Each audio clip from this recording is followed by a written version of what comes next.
History remembers the battles, the generals, the causes. But what if we've only scratched the surface of the American Civil War?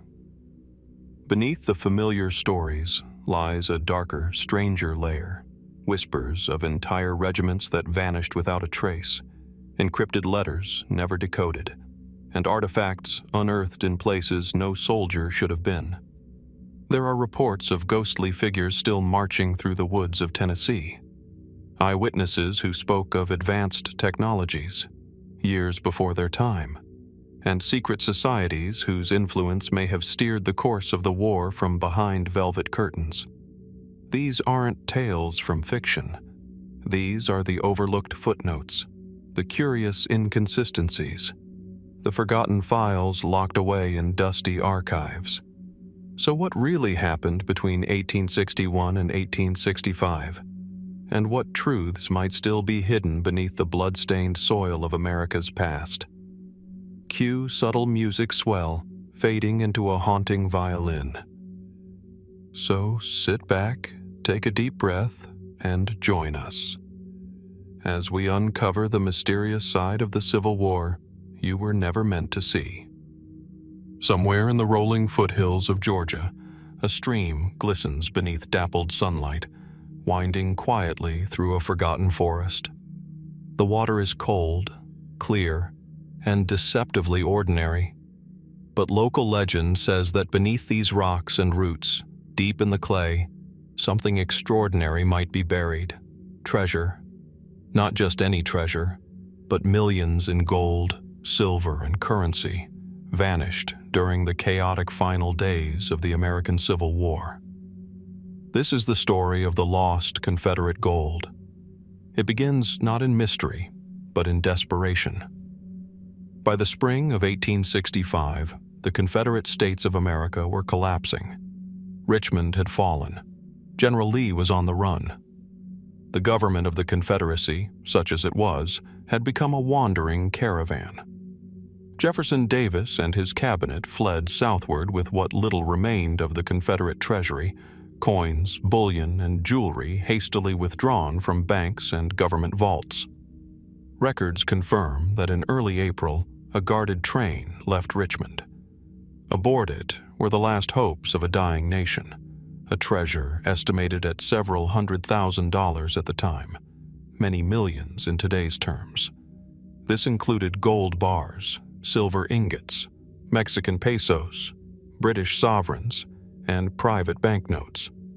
Some accounts mention crates filled with family heirlooms donated to the cause by Southern elites, hoping to fund the resistance just a little longer. From Richmond, the train moved southward through North Carolina and into Georgia. Then, in mid-May, after the official surrender, Davis was captured near Irwinville. But the gold was gone. So where did it go? Here, fact gives way to uncertainty. Official Union reports suggest that only a fraction of the treasure was ever recovered. Some of it certainly was looted, by both Union soldiers and desperate Confederates alike, but not all, not even close.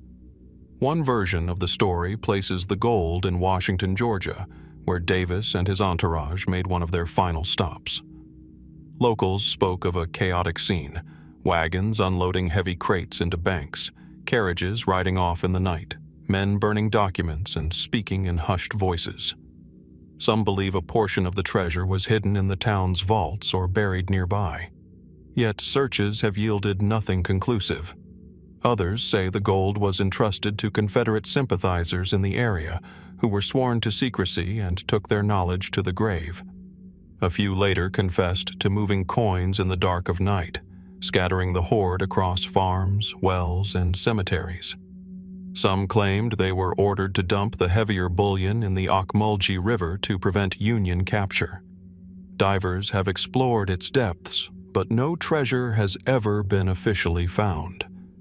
And then there's the infamous story of the Midnight Riders, a group of Confederate loyalists who, according to post-war lore, spirited away large portions of the treasure on horseback, distributing it to safe houses across the South.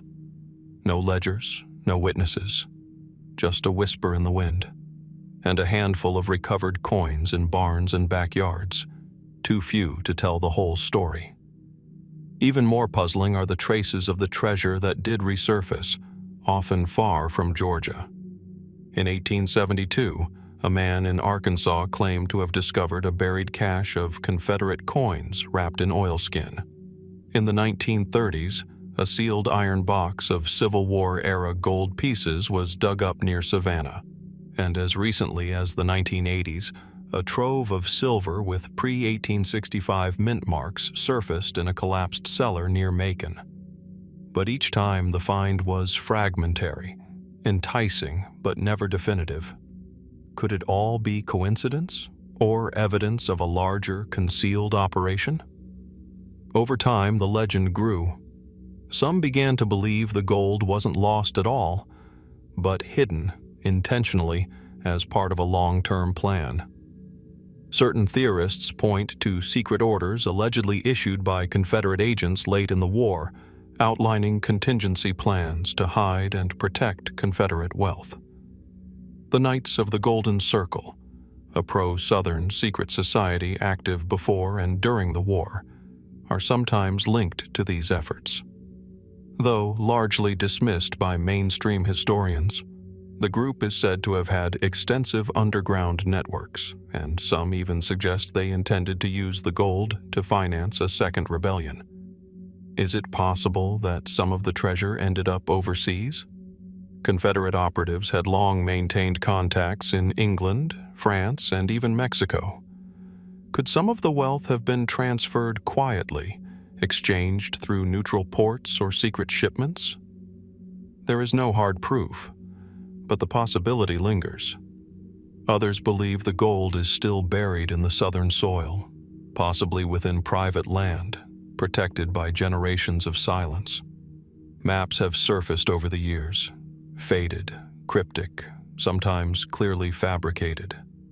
Still, treasure hunters follow them. Metal detectors hum across forests and fields, and occasionally something glitters in the dirt. But the question remains: if such a treasure ever existed in its rumored form, why has it never been fully recovered? Is it because it was never concentrated in one place? Perhaps it was scattered intentionally, a symbolic gesture to deny the Union its spoils. Or maybe it was recovered quietly, absorbed into the post-war economy by those with the power and means to keep it secret. Then again, perhaps the legend itself has grown larger than the truth, amplified by time, grief, and the South's enduring mythos. As the fog rolls through the woods of Georgia and rivers carry whispers of the past down to the sea, the mystery of the lost Confederate gold endures, not as a certainty, but as a question, echoing through history. What happened to the last treasure of the Confederacy? And who, if anyone, still holds its key? In a quiet, overgrown thicket near the banks of the Rappahannock River in Virginia, time seems to slow. The wind rustles through skeletal trees, and the faint cry of a bird echoes in the distance. This place, long abandoned, holds a peculiar weight, because it was here, according to official records, that the man who murdered President Abraham Lincoln met his end. Or did he? John Wilkes Booth, actor, Confederate sympathizer, and one of the most infamous names in American history, was believed to have been shot and killed on April 26, 1865, just 12 days after he fired a single bullet into the back of Lincoln's head at Ford's Theater. A manhunt unlike any the country had ever seen culminated in a tobacco barn set ablaze. Union soldiers surrounded the structure, and a man inside, believed to be Booth, was shot by Sergeant Boston Corbett and later died of his wounds. But almost immediately, doubt began to creep into the edges of the story. The official narrative is straightforward. Booth, wounded and desperate, fled south on horseback with co-conspirator David Harold. Tracked by Union cavalry, the pair was cornered on a farm owned by Richard Garrett. After Harold surrendered, the barn was set on fire to flush Booth out. He refused. A shot rang out. Booth was carried outside, paralyzed, and died hours later. His body was hastily examined, buried in secret, and later interred at the Booth family plot in Baltimore. Yet not everyone was convinced that the man who died at Garrett's farm was truly John Wilkes Booth. The first cracks in the story came from those who saw the body. Several witnesses claimed the corpse didn't match Booth's known appearance. A wart on the back of his neck was reportedly missing. His hair color seemed off. Even Booth's own dentist, upon later inspection, couldn't confirm a match based on dental records, such as they were in the 19th century. Booth's autopsy was conducted under chaotic conditions. No official photographs were released to the public. His remains were kept under tight control, first by the War Department, then by his family. Given the nation's unrest, secrecy may have seemed necessary, but the lack of transparency only fueled speculation. And then, the rumors began. Over the decades that followed, sightings of Booth were reported from all corners of the United States and beyond. A man in Texas claimed to have treated Booth for a broken leg. A bartender in Missouri said Booth drank at his saloon well into the 1880s. One of the most persistent tales centers on Enid, Oklahoma, where a man named David E. George allegedly confessed on his deathbed in 1903 to being none other than John Wilkes Booth. George's confession sparked a media frenzy. His body was mummified and displayed in carnivals and dime museums across the country, under the label, "The Man Who Shot Lincoln." Though tests were conducted, including a 1931 examination comparing the mummy's scars to known injuries Booth sustained during his escape, the results were inconclusive, and no definitive proof ever linked George to Booth beyond speculation and anecdotal evidence. So if Booth didn't die in that barn, what happened? Some believe he escaped south, aided by a Confederate underground network that helped him cross into Mexico, or even further, to South America. It's not an impossible theory. In the final days of the war, many Confederate leaders and sympathizers fled abroad to avoid prosecution. Others suspect Booth lived in the American West under various aliases, haunted by his crime but protected by powerful allies. Another theory suggests the government may have known Booth survived and chose to cover it up. Why? To prevent further unrest, to control the narrative, or perhaps to protect individuals who may have helped orchestrate the assassination. Individuals with political connections the public would not have tolerated being exposed. Of course, these ideas remain highly speculative. No verifiable evidence has ever surfaced to confirm a successful escape. And yet, no theory has ever fully accounted for the inconsistencies surrounding his reported death. Could it simply be a case of mistaken identity? In the chaos of war and the desperation to bring Lincoln's assassin to justice, perhaps soldiers truly believed they had cornered the right man. A case of being close enough, a tragic misidentification. Or is the legend of Booth's escape just that? A legend? A reflection of America's deep need to wrestle with unresolved grief, betrayal, and the complexities of justice in a fractured nation. Still, modern attempts to settle the question have not been without controversy. In the 1990s, descendants of the Booth family petitioned to exhume his remains for DNA testing. The request was denied. Later efforts to test vertebrae stored at the National Museum of Health and Medicine, purportedly from Booth's autopsy, have also stalled, mired in bureaucratic and ethical complications. And so, more than 150 years later, the mystery remains. Was justice served in a burning Virginia barn?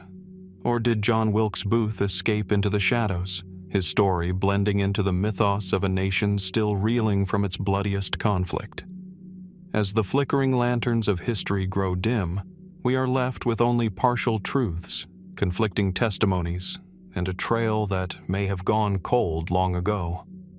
But the questions linger, unanswered, persistent. Who was the man who died at Garrett's farm? And could John Wilkes Booth, America's most infamous assassin, have lived to see a future he tried to destroy? It sits under glass now, preserved in the dim light of the Ford's Theater National Historic Site in Washington, D.C. An ordinary-looking, leather-bound diary, its edges weathered, its clasp rusted with time. To the casual eye, it's just another artifact of a chaotic past. But for those who've studied the tangled legacy of John Wilkes Booth, this worn journal may hold, or may have once held, the answers to one of the most haunting questions of the Civil War era. What was Booth really thinking in the final days of his life? And more intriguingly, why are at least 18 pages missing from the middle of his diary? The diary was recovered from Booth's body, or what the War Department claimed to be Booth's body, after the confrontation at Garrett's farm in Virginia. Hidden in his coat pocket, the book was wrapped in a small pouch and stained with blood. Inside, Booth had scrawled entries during his 12-day flight from justice after assassinating President Abraham Lincoln on April 14, 1865. He wrote by candlelight in forests and barns, his sentences hurried, looping, often difficult to read. Some lines expressed remorse, not for the act itself, but for being misunderstood. Others read more like a manifesto, laced with righteous fury and frustration. But as historians and forensic analysts began to study the diary, an unsettling detail became clear. The journal had been altered. Entire sheets had been cut out, neatly, cleanly, as if with a blade.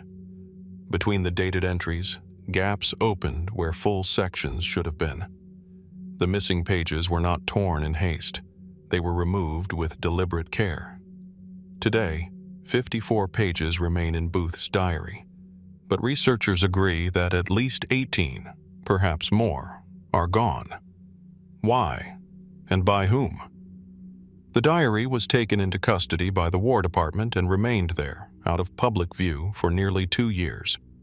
When it was finally entered into evidence during the 1867 conspiracy trial of John Surratt, one of Booth's accused co-conspirators, the missing pages became a matter of official concern. Yet no clear explanation was ever provided. The government's position was vague. Some claimed the pages had never existed, that they were simply blank leaves removed by clerks or archivists for conservation. Others insisted they had been torn out before the diary reached military hands. But not everyone was convinced. In 1977, historian David Balsiger and journalist Charles E. Sellier reignited the controversy when they revealed that several of the missing diary pages had been found in the private papers of Edwin Stanton, Secretary of War during the Lincoln administration. Stanton, a staunch Union loyalist and a key figure in the pursuit of Booth, had led the investigation into the assassination with uncompromising intensity. This revelation, though not conclusively verified, added fuel to suspicions that the government may have removed specific content from the diary, not for preservation, but for suppression. What could have been on those pages? Some believe Booth may have named individuals involved in the broader conspiracy, names too politically dangerous to reveal. In Booth's known entries, he repeatedly insisted he acted for the South, but not alone. He described himself as a tool of others, a phrase that has sparked years of speculation. Could the missing pages have contained accusations against prominent Union figures, or perhaps details of secret meetings, coded instructions, or foreign connections? One fringe theory suggests Booth had ties to Southern operatives working through Canadian safe houses and even foreign agents in Britain or France. If true, such connections might have threatened fragile post-war diplomacy and may have been intentionally erased. Another possibility is that Booth may have written about plots that extended beyond Lincoln. Historians know that the original plan wasn't assassination, but abduction. And Booth, according to several testimonies, had been in contact with Confederate intelligence networks long before the shooting. So, What if the diary contained evidence of a wider agenda? What if Lincoln wasn't the only target? And yet, there is another interpretation. Some researchers argue that the missing pages might have been removed by Booth himself. On the run, exhausted and paranoid, he may have destroyed early drafts or self-incriminating thoughts, editing his own story for posterity. After all, he was an actor by trade, a performer, and he knew his every word would be scrutinized. Still, the surgical nature of the missing leaves raises more questions than it answers. In 1997, the FBI used forensic analysis to examine the diary's binding and ink composition. Their report confirmed the pages were indeed cut with a blade after the diary was already in Booth's possession. The mystery deepened when handwriting analysts concluded that the remaining entries were authentic, written in Booth's hand, but left open the possibility that additional content had been selectively extracted before or during the War Department's custody. To this day, the missing pages have not been found. No official archive holds them. No descendant has stepped forward with hidden documents. And yet, the rumor persists that somewhere, tucked in a private collection, lost in the dusty recesses of a forgotten drawer, those pages may still exist. The Booth diary remains a puzzle within a puzzle, a silent witness to a shattered nation, a book that may hold secrets too dangerous or too inconvenient to bring into the light. So, we're left to wonder, what truths did John Wilkes Booth take with him into the shadows, and what might be revealed if those missing pages were ever found? In the foothills of Virginia's Blue Ridge Mountains, the air is thick with age and silence. Just outside the quiet town of Bedford, the woods stretch endlessly, shadowed by ancient trees and carpeted with moss-covered stone. The soil here has been turned countless times, by farmers, by hunters, and by treasure seekers driven by a cryptic riddle nearly 2 centuries old. A riddle that might point to the greatest hidden treasure in American history, or to nothing at all. This is the legend of the Beale Ciphers, 3 coded texts said to reveal the location of a buried fortune in gold, silver, and jewels. But beneath the surface of the story lies a question far more elusive than lost treasure. Could these mysterious papers conceal secrets far more politically charged? Secrets tied not to the frontier, but to the Confederacy? The tale begins, officially, in the 1820s. A man named Thomas Jefferson Beale, whose origins remain largely unverified, allegedly entrusted a locked iron box to an innkeeper in Lynchburg, Virginia. Inside were papers, some in plain English, others encrypted with numerical codes. Beale claimed he had hidden a massive treasure, discovered during a Western expedition, and the box contained instructions for locating it. He promised to return and reveal the key to the ciphers. He never came back. Years later, the innkeeper opened the box and, with the help of a friend, managed to decode one of the 3 ciphers. That single deciphered message described a buried treasure worth over $60 million in today's value, hidden somewhere in Bedford County. But the other 2 ciphers, containing the treasure's exact location and the names of its rightful heirs, remain unsolved. The Beale papers were first published in 1885 by James B. Ward. Since then, scholars, cryptologists, and amateur code breakers have spent generations trying to unlock the remaining ciphers. Only one thing is certain: the puzzle remains stubbornly closed.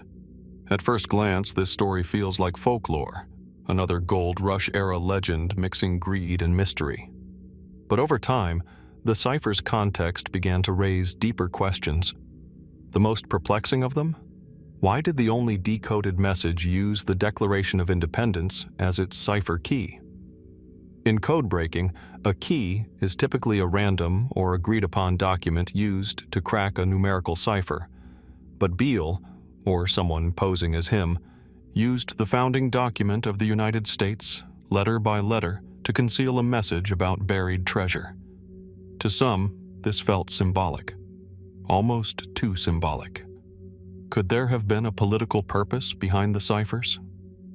Here is where Civil War intrigue begins to shadow the story. Some researchers, particularly in the mid-20th century, began to speculate that the Beale ciphers were not created in the 1820s at all, but much later, possibly during or shortly after the Civil War. According to this line of thinking, the Beale legend might have been a smokescreen, concealing Confederate secrets embedded within the encrypted texts.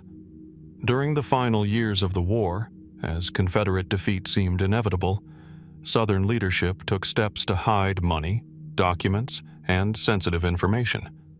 Records show that gold and currency were moved across state lines, concealed in mines, or buried on private land. Could the Beale ciphers have been a code used to protect some of these operations? If so, was the treasure described in the deciphered message simply a metaphor or a cover for something more covert? One theory suggests that Thomas Beale never existed at all, and that the name is a cipher in itself. Thomas Jefferson Beale, a name that combines the author of the Declaration of Independence with a surname tied to Virginia aristocracy, could have been an intentional construction meant to disguise the cipher's true origin. If the ciphers were developed by Confederate agents or sympathizers, might they have embedded them in a legend crafted to appear older and less politically charged? More intriguing still are the odd patterns and statistical anomalies within the undecoded ciphers. Professional cryptanalysts, including experts at the NSA, have examined them and found characteristics that suggest either extreme complexity or outright fabrication. Yet the fact remains, despite generations of analysis, no one has definitively cracked them. Another fringe theory ties the Beale ciphers to the Knights of the Golden Circle, a secret society of Southern sympathizers who aimed to preserve slavery and Southern influence across the Western Hemisphere. This group is rumored to have buried caches of weapons, money, and documents throughout the American South and Midwest. The notion that the Beale ciphers could point not to gold and silver, but to KGC treasure, or worse, to secret plans never meant to be uncovered, has intrigued conspiracy theorists for decades. Of course, more grounded interpretations exist. Many believe the Beale story is simply a 19th century hoax, an elaborate confidence trick designed to sell pamphlets or stir adventure in a post-war nation hungry for legend. The lack of hard evidence, the anonymity of sources, and the literary flair of the original publication do suggest fabrication. And yet, something lingers. To this day, the exact authorship of the Beale papers is uncertain. The original cipher sheets have disappeared. The location of the alleged treasure has never been identified. But the second and third ciphers, filled with seemingly deliberate numbers and repeating patterns, continue to defy easy dismissal. So what are we really looking at? A buried fortune? A coded political message? Or an elaborate game meant to mislead everyone? As the sun sets behind the Blue Ridge, casting long shadows over the Virginia hills, the question remains open. Are the Beale ciphers nothing more than a treasure hunter's dream? Or could they still hold secrets, buried not only in the earth, but in the very heart of America's divided past? At the edge of the Mississippi River, just north of Memphis, the water moves with deceptive calm. Wide and slow, it carries with it stories long submerged beneath the silt and current. Near here, in the early morning hours of April 27, 1865, a fiery explosion tore through the stillness, splintering wood, igniting steam, and plunging hundreds of men into the cold, dark river. The vessel was the Sultana, a sidewheel steamboat that had once seemed destined for obscurity. But in death, it became infamous, claiming more lives than the Titanic, and yet largely forgotten by history. Why? And more haunting still, was the disaster truly an accident, or the result of a deliberate act of sabotage? The Sultana had been built for comfort, not conflict. Elegant in design, she measured 260 feet long with tall twin stacks and a broad paddle wheel churning at her stern. But by April 1865, as the Civil War drew to a close, she was pressed into government service, tasked with transporting recently released Union prisoners of war from southern camps like Cahaba and Andersonville back to the north. By the time the Sultana left Vicksburg, she was overcrowded to a staggering degree. Her legal capacity was 376 passengers. That morning, she carried over 2,100, most of them emaciated, ill or wounded soldiers finally returning home. Eyewitnesses recall the decks sagging under the weight, the air thick with smoke and fatigue. Then, just after 2:00 a.m., as the steamboat steamed northward under cover of night, 3 of her 4 boilers exploded in rapid succession. The blast obliterated the center of the ship. Fire spread almost instantly. Survivors, many still weak from months in Confederate prison camps, were thrown into the river or forced to jump. Some drowned. Others clung to driftwood, floating for hours in the dark. Over 1,100 people died. It remains the deadliest maritime disaster in American history. Yet, even as newspapers reported the death toll, the nation's attention had already shifted, consumed by the death of President Lincoln just days earlier, and the manhunt for his assassin, John Wilkes Booth. In the shadow of national mourning, the tragedy of the Sultana slipped quietly into the background. Official inquiries at the time blamed the disaster on mechanical failure. The boilers, hastily repaired in Vicksburg, were known to be problematic. Some witnesses testified that the patchwork job had been rushed, overseen by mechanics under pressure to keep the boat moving. The Mississippi was at flood stage, its swift current and debris placing added strain on the vessel. A perfect storm of poor maintenance, overcrowding, and bad luck, they said. But not everyone agreed. From the very beginning, whispers of foul play began to circulate. Could such a catastrophic failure have been the result of more than neglect? Could someone, some group, have wanted the Sultana destroyed? One theory points to Confederate agents, many of whom remained active in the weeks following the surrender at Appomattox. Even after the fall of Richmond, small bands of Confederate loyalists were suspected of carrying out acts of sabotage in northern cities, including arson and rail disruption. Sabotage was not unknown.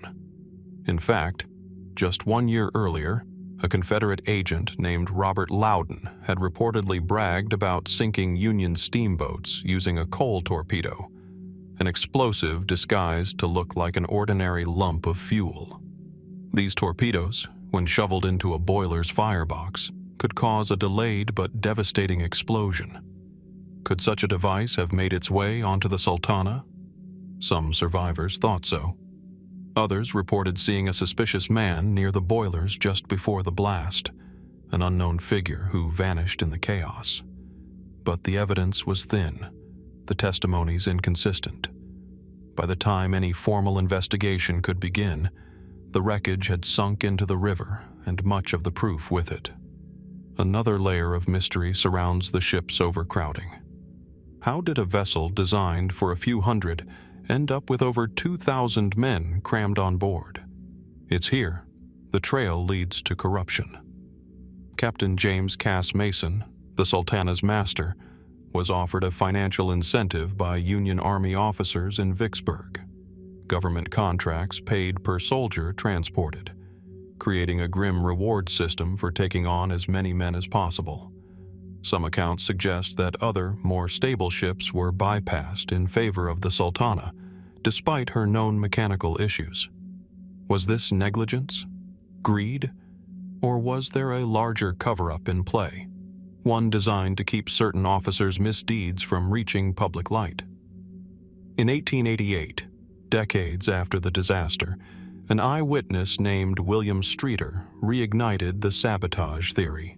He claimed to have seen a man, a known Confederate agent, near the fuel supply shortly before departure. His claims were never officially substantiated. modern researchers have continued to probe the incident. In the 1980s, author Jerry O. Potter compiled extensive survivor accounts and government records, presenting both the case for mechanical failure and the possibility of sabotage. He, like many others, found no smoking gun, but plenty of smoke. And that's what makes the story of the Sultana so enduring. There is no single villain, no final report, only fragments, testimony, rumor, submerged wreckage, left for historians and investigators to assemble into something resembling truth. The river still holds its secrets. The remains of the Sultana lie buried beneath farmland just outside Memphis, far from where the Mississippi now flows. The waters have shifted, the memories faded, but the questions remain, quietly echoing through time.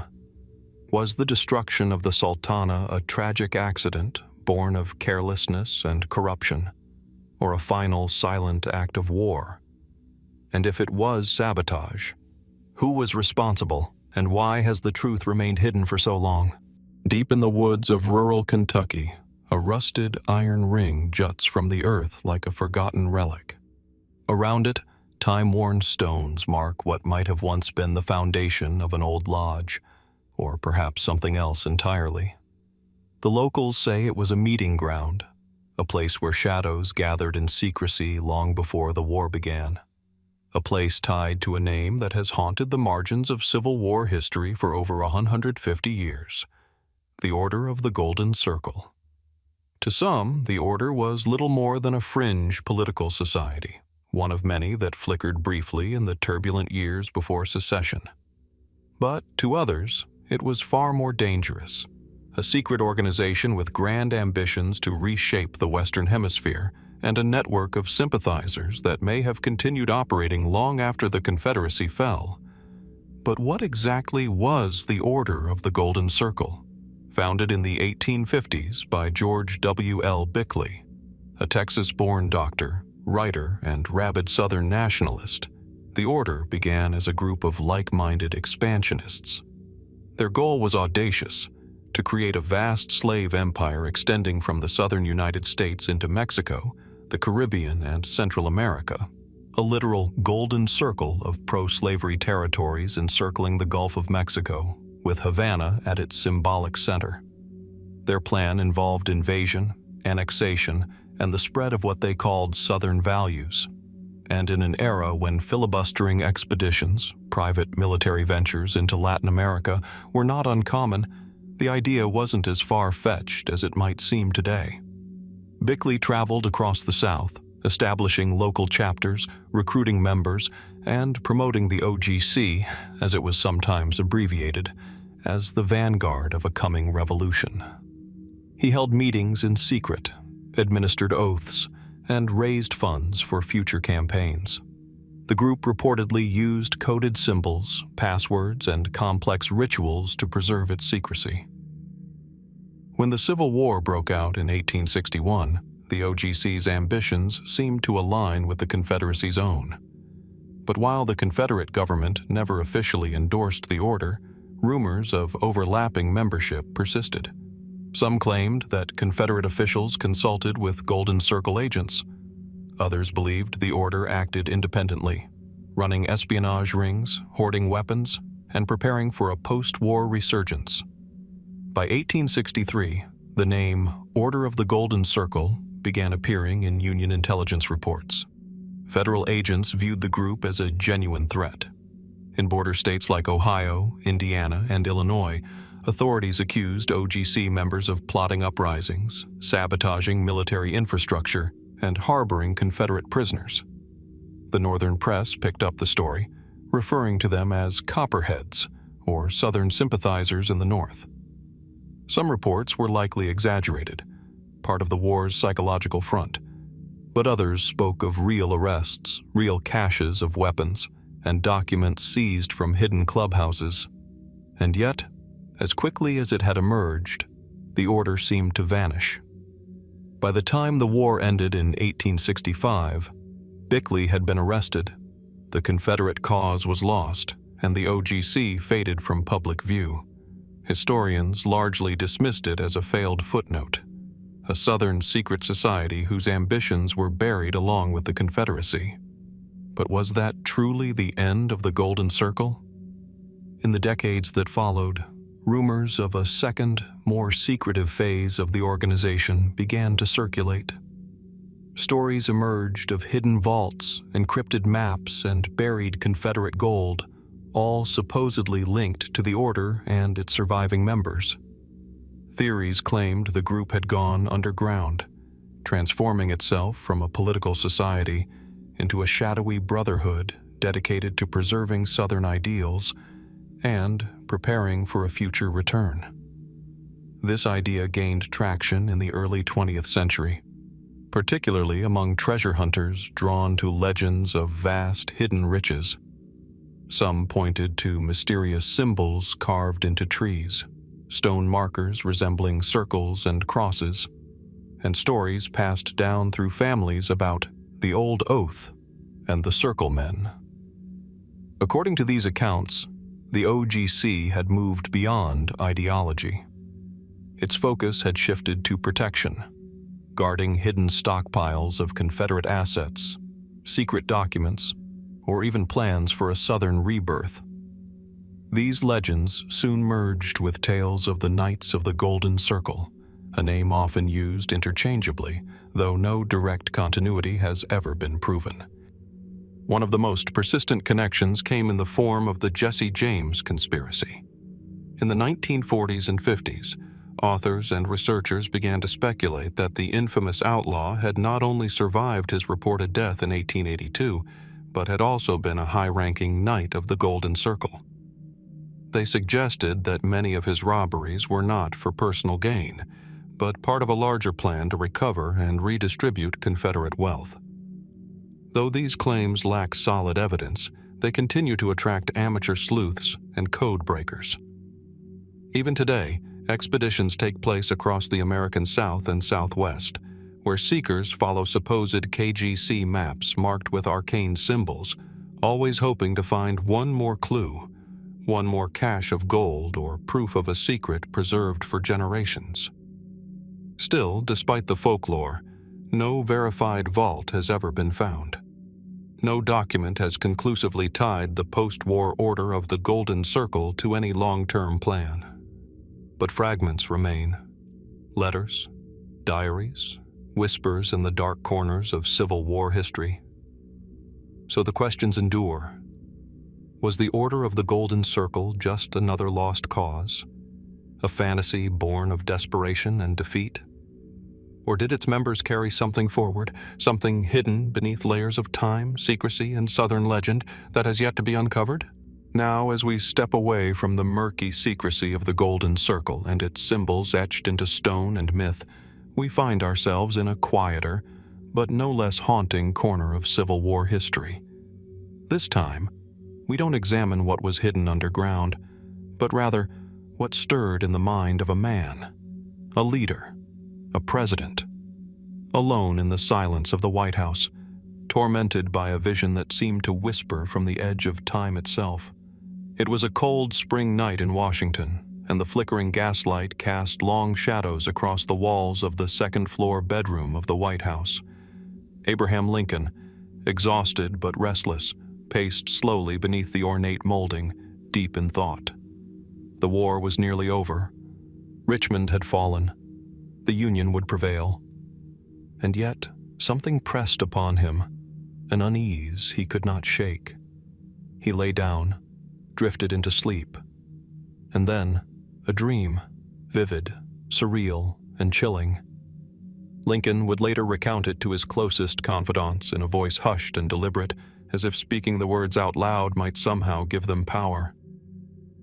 There seemed to be a death-like stillness about me. Then I heard subdued sobs, as if a number of people were weeping. I thought I left my bed and wandered downstairs. I passed on from room to room. No living person was in sight, but the same mournful sounds of distress met me as I passed along.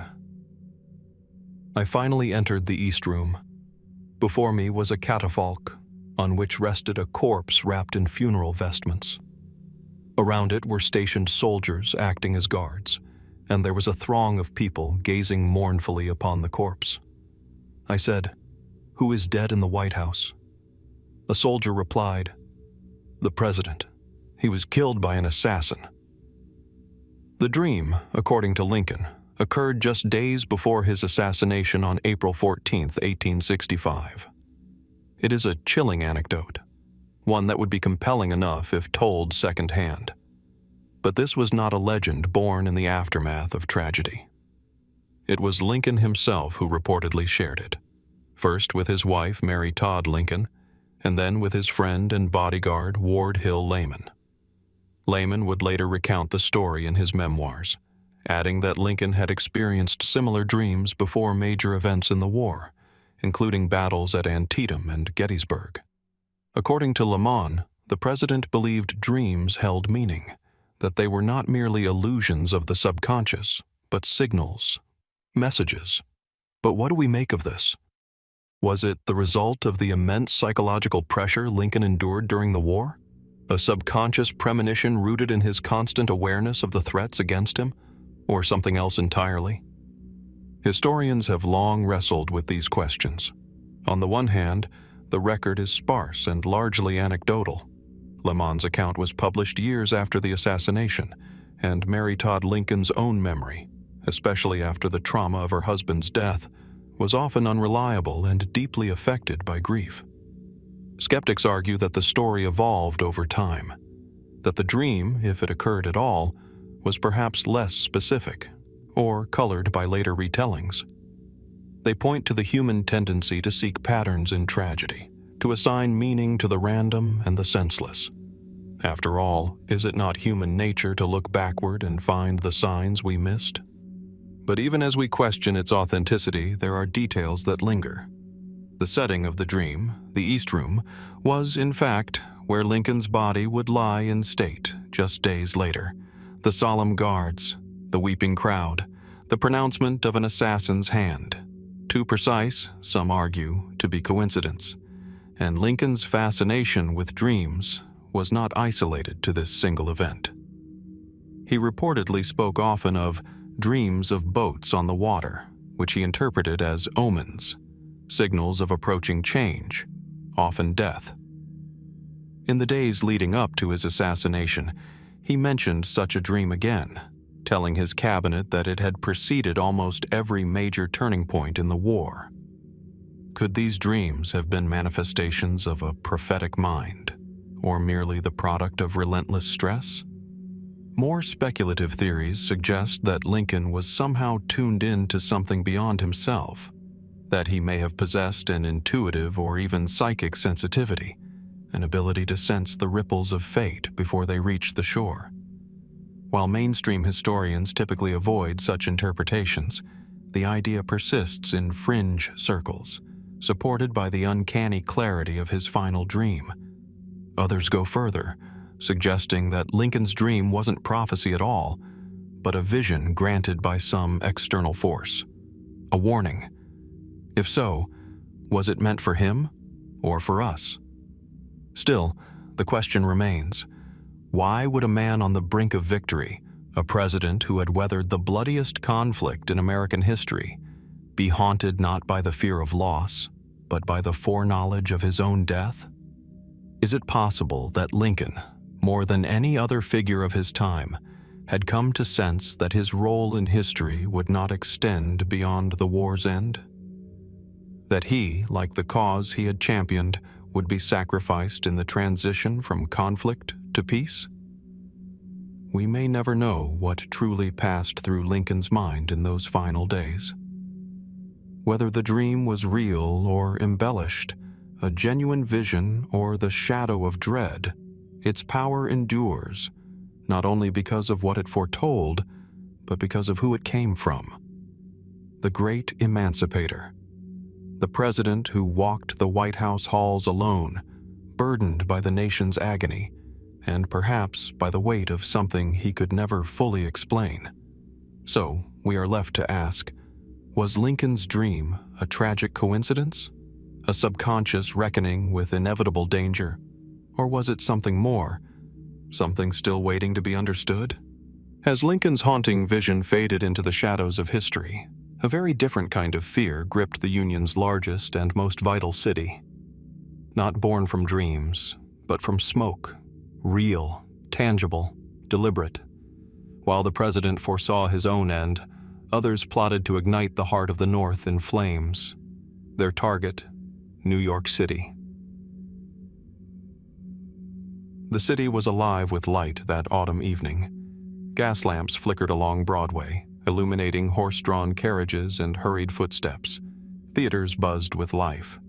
Hotels brimmed with travelers and Union officers. And yet, beneath the glamour, beneath the crowded streets of November 25, 1864, a quiet malevolence crept unnoticed into the night. That was the night New York City came dangerously close to burning. At precisely 8:45 p.m., fires began to break out across Manhattan.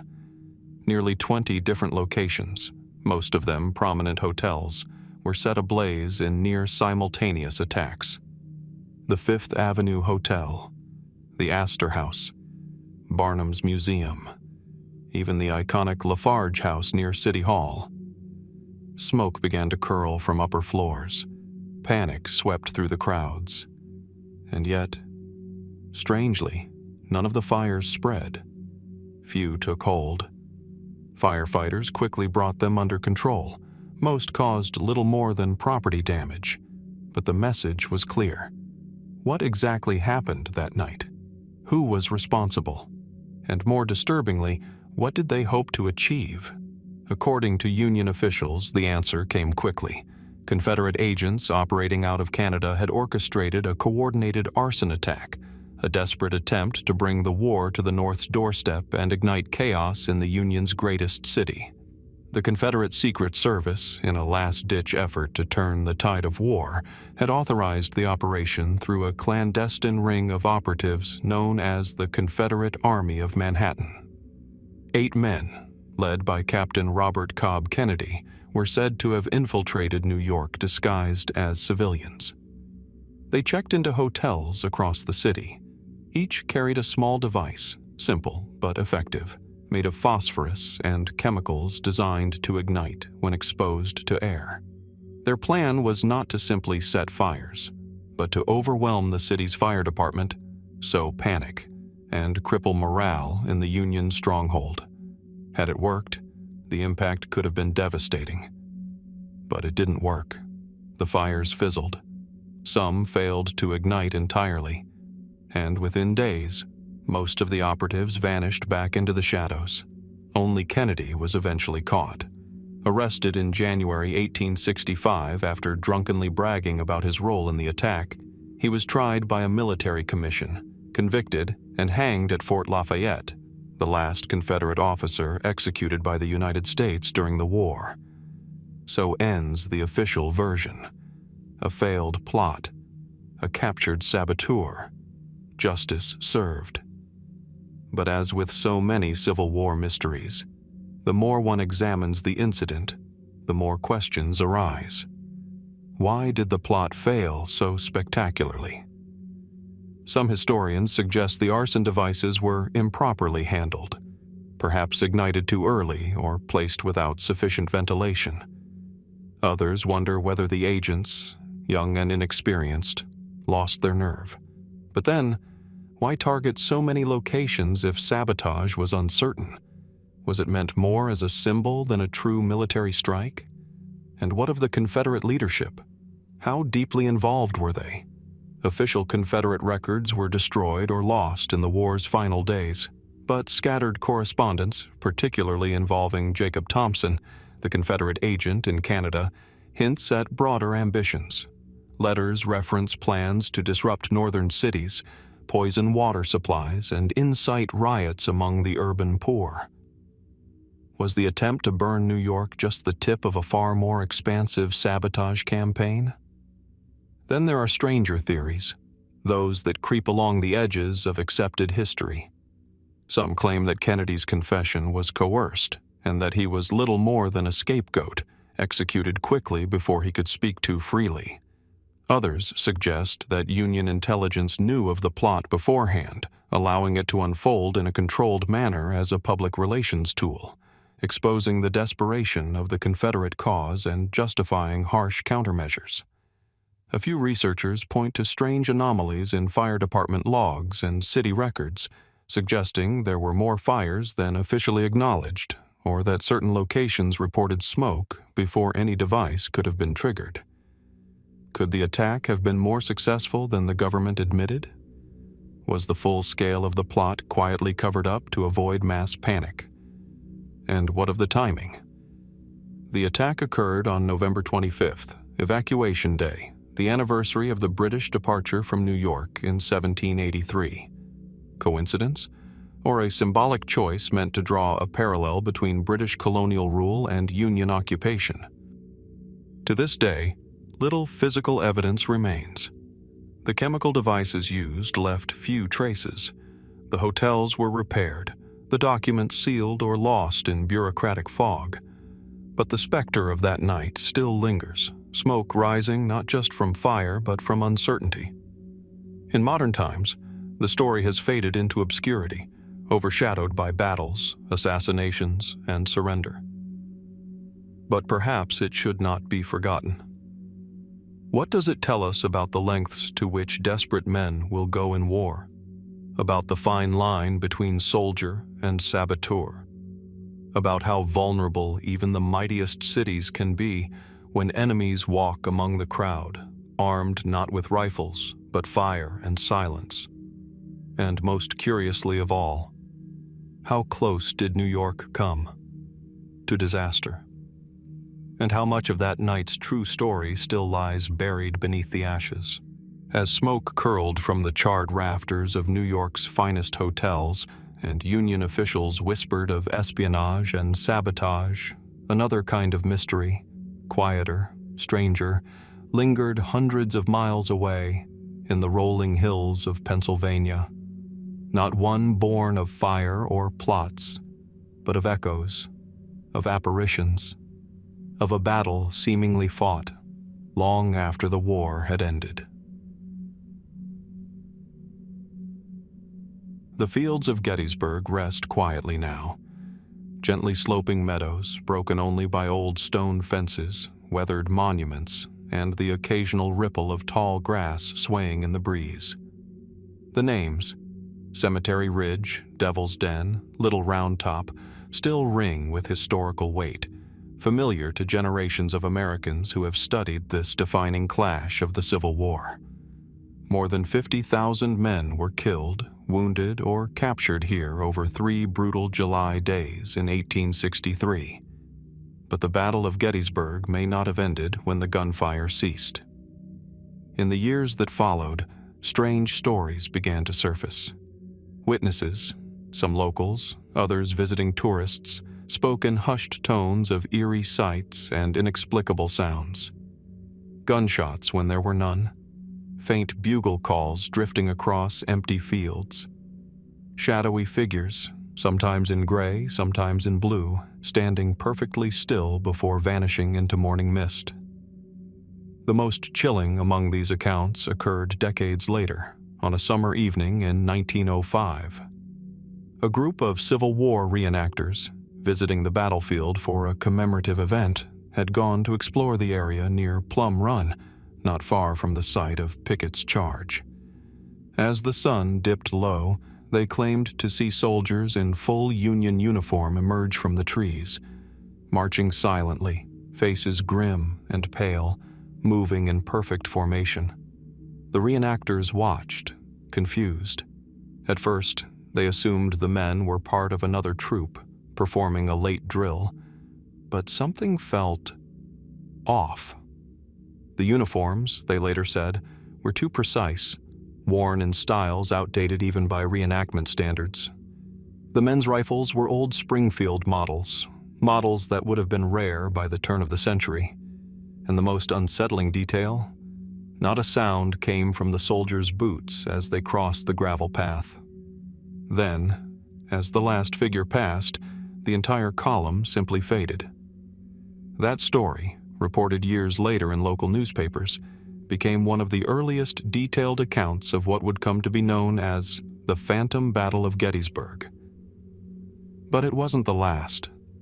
Over the 20th century and into the present day, reports have continued to trickle in, many eerily similar. Travelers describing thick fogs that appear suddenly, then part to reveal scenes from another century. Tour guides who swear they've seen lights flickering in the old field hospitals long after everyone had gone home. Park rangers who avoid certain spots after dark, not because of danger, but because of something else. A presence, a feeling, a sense that the battle never quite left. What exactly are these experiences?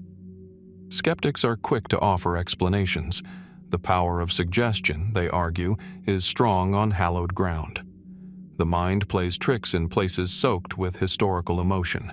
Visitors immersed in the lore of Gettysburg are more likely to misinterpret shadows or faint sounds. Mistaken identities, overactive imaginations, optical illusions brought on by fog and fatigue. And yet, the consistency of the stories is difficult to dismiss entirely. Many accounts include specific details not widely known to the public. A reenactor in 1977 claimed to see a Confederate officer on horseback giving orders in what he later discovered was a direct quote from General Longstreet's actual battlefield command. A young girl visiting with her family in the 1990s described a man in blue helping her up after she tripped near the angle, only for her parents to find no one nearby and for the man to vanish in their photographs. Could so many unrelated individuals, over such a long period, be imagining the same things? Science offers one possible explanation: the theory of stone tape.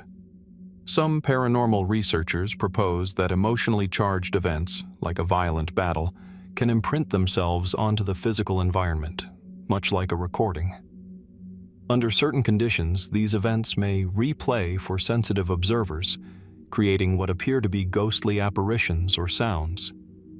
It's a fringe theory, without empirical support, but one that aligns uncannily well with the patterns at Gettysburg.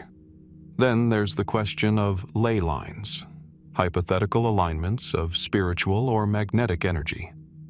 Some believers suggest that Gettysburg sits at a powerful intersection of such lines, amplifying phenomena that would otherwise go unnoticed.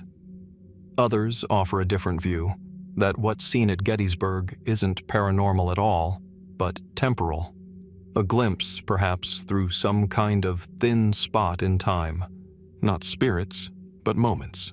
Not hauntings, but echoes caught in a loop, briefly visible across centuries. And still perhaps the most unsettling theory of all is the simplest, that the land remembers. What if a place, soaked in such immense suffering, never truly forgets? What if the very soil, touched by the blood of thousands, holds some kind of memory? Not conscious, not spectral, but something deeper. Something that lingers in the folds of reality itself. The National Park Service does not formally acknowledge reports of paranormal activity. Their mission is history, not mystery.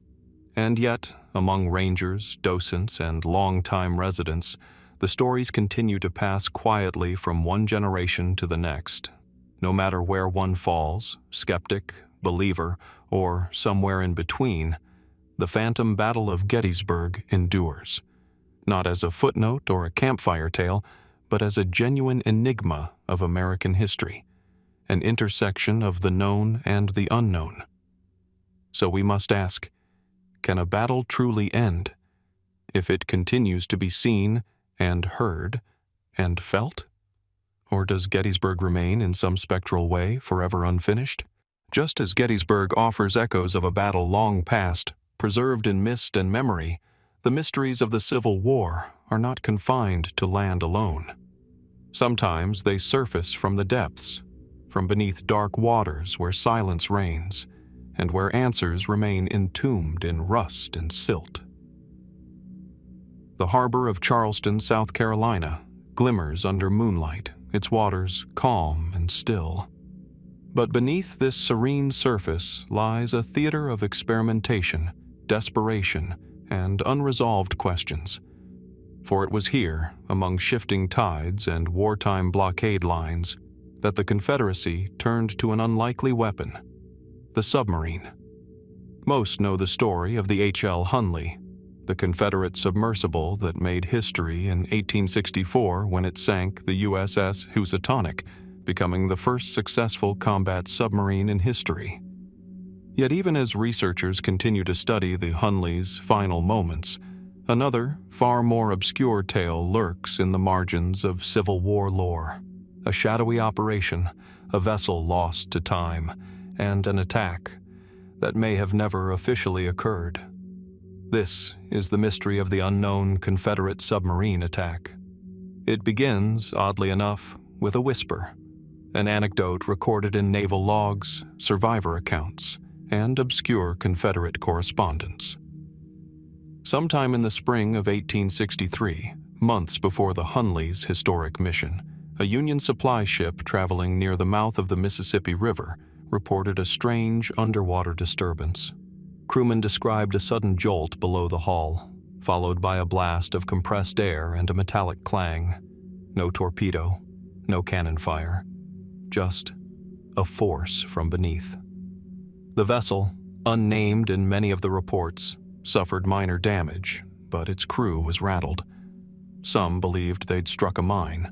Others spoke of mechanical sabotage. But there were no known Confederate ships in the vicinity, no artillery range capable of striking them. The cause remained undetermined, filed away and forgotten, until similar incidents surfaced elsewhere. In late 1863, a Union gunboat stationed off the Georgia coast reported feeling as though it had been pushed upward from beneath. The crew feared a sandbar or hidden wreck, but the area had been charted extensively. Divers sent to inspect the hull found a curious indentation, concave, narrow, and unnaturally smooth. No debris, no explanation. It was only years after the war, as the Hunley's story became legend, that amateur historians began to revisit these early reports and ask a tantalizing question. Was there another Confederate submarine? Official Confederate records, fragmented and sparse, mention several experimental naval projects beyond the Hunley. Letters from Confederate Navy Secretary Stephen Mallory suggest that engineers in Louisiana and Texas had been working independently on submersible engines. One such letter describes a diving torpedo boat launched from a river facility near Shreveport, its fate unrecorded. A few surviving schematics, now housed in archival collections, depict crude cigar-shaped vessels, some powered by hand cranks, others using steam propulsion, an almost unthinkable feat for the time. One design even includes a pressurized compartment for a diver, suggesting an intent to deliver explosive charges directly beneath enemy hulls. But if any of these prototypes were completed, what happened to them? Mainstream historians remain cautious. There is no definitive proof, no physical remains, no confirmed battle record of a second operational Confederate submarine beyond the Hunley. The logistical challenges of building and deploying such craft, particularly in a war-torn and resource-starved Confederacy, were immense. Steam-powered submersibles, in particular, seem highly improbable given the technology of the 1860s. And yet, the reports persist. In 1871, a fisherman near Biloxi, Mississippi, claimed to have dredged up part of a metal hull shaped like a whale, riddled with rivets. He sold the scrap to a local blacksmith. No one thought much of it at the time. In 1899, a diver surveying wreckage near the mouth of the James River described an iron cylinder embedded in mud, too uniform to be natural, too degraded to be identified. Attempts to locate the site again failed. More recently, in the 1980s, sonar scans by amateur archaeologists picked up unusual shapes in the silt near the Gulf Coast, shapes that resembled long, narrow vessels. Excitement built, but no full excavation was permitted, and the signals were eventually attributed to natural sediment formations. Perhaps, if a second Confederate submarine did exist, and did strike at Union ships, why was it never acknowledged? Was it a rogue project, unauthorized and ultimately lost? Or was it so secretive, so experimental that even the Confederacy chose to erase its record after failure? There's also the possibility that the incidents weren't Confederate attacks at all, but something else. Unstable underwater munitions, unknown currents, faulty ship construction, wartime nerves amplifying the ordinary into the extraordinary. But the pattern of reports, all concentrated in a narrow window between 1863 and 1864, suggests something more deliberate, something orchestrated. A few fringe theorists have even proposed that some Confederate engineers may have had access to blueprints or ideas far ahead of their time, perhaps obtained through espionage or foreign allies. One particularly curious letter, uncovered in a private archive in France, refers to American underwater craft being demonstrated before a group of European observers. The date, 1862. Could the Confederacy have received support or designs from foreign sources, eager to see the Union weakened? If so, what became of that technology? Was it lost in the war, or buried, deliberately, in the layers of history? As with so many Civil War enigmas, definitive answers remain just out of reach. The underwater world conceals as much as it reveals. In murky depths, where visibility is limited and decay is relentless, even the remains of iron and steam can vanish with time. Yet, the possibility lingers like a shadow in the tide. Was there another submarine that prowled beneath southern waters, its name unknown, its fate undocumented, its crew long forgotten? And if so, might it still rest beneath the waves, waiting to be discovered?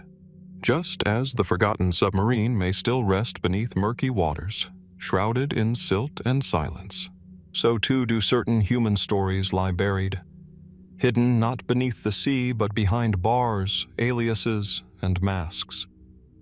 Our next mystery takes us away from the battlefield and into the secretive corridors of wartime intelligence, where one woman's identity was erased, concealed, and possibly sealed beneath iron.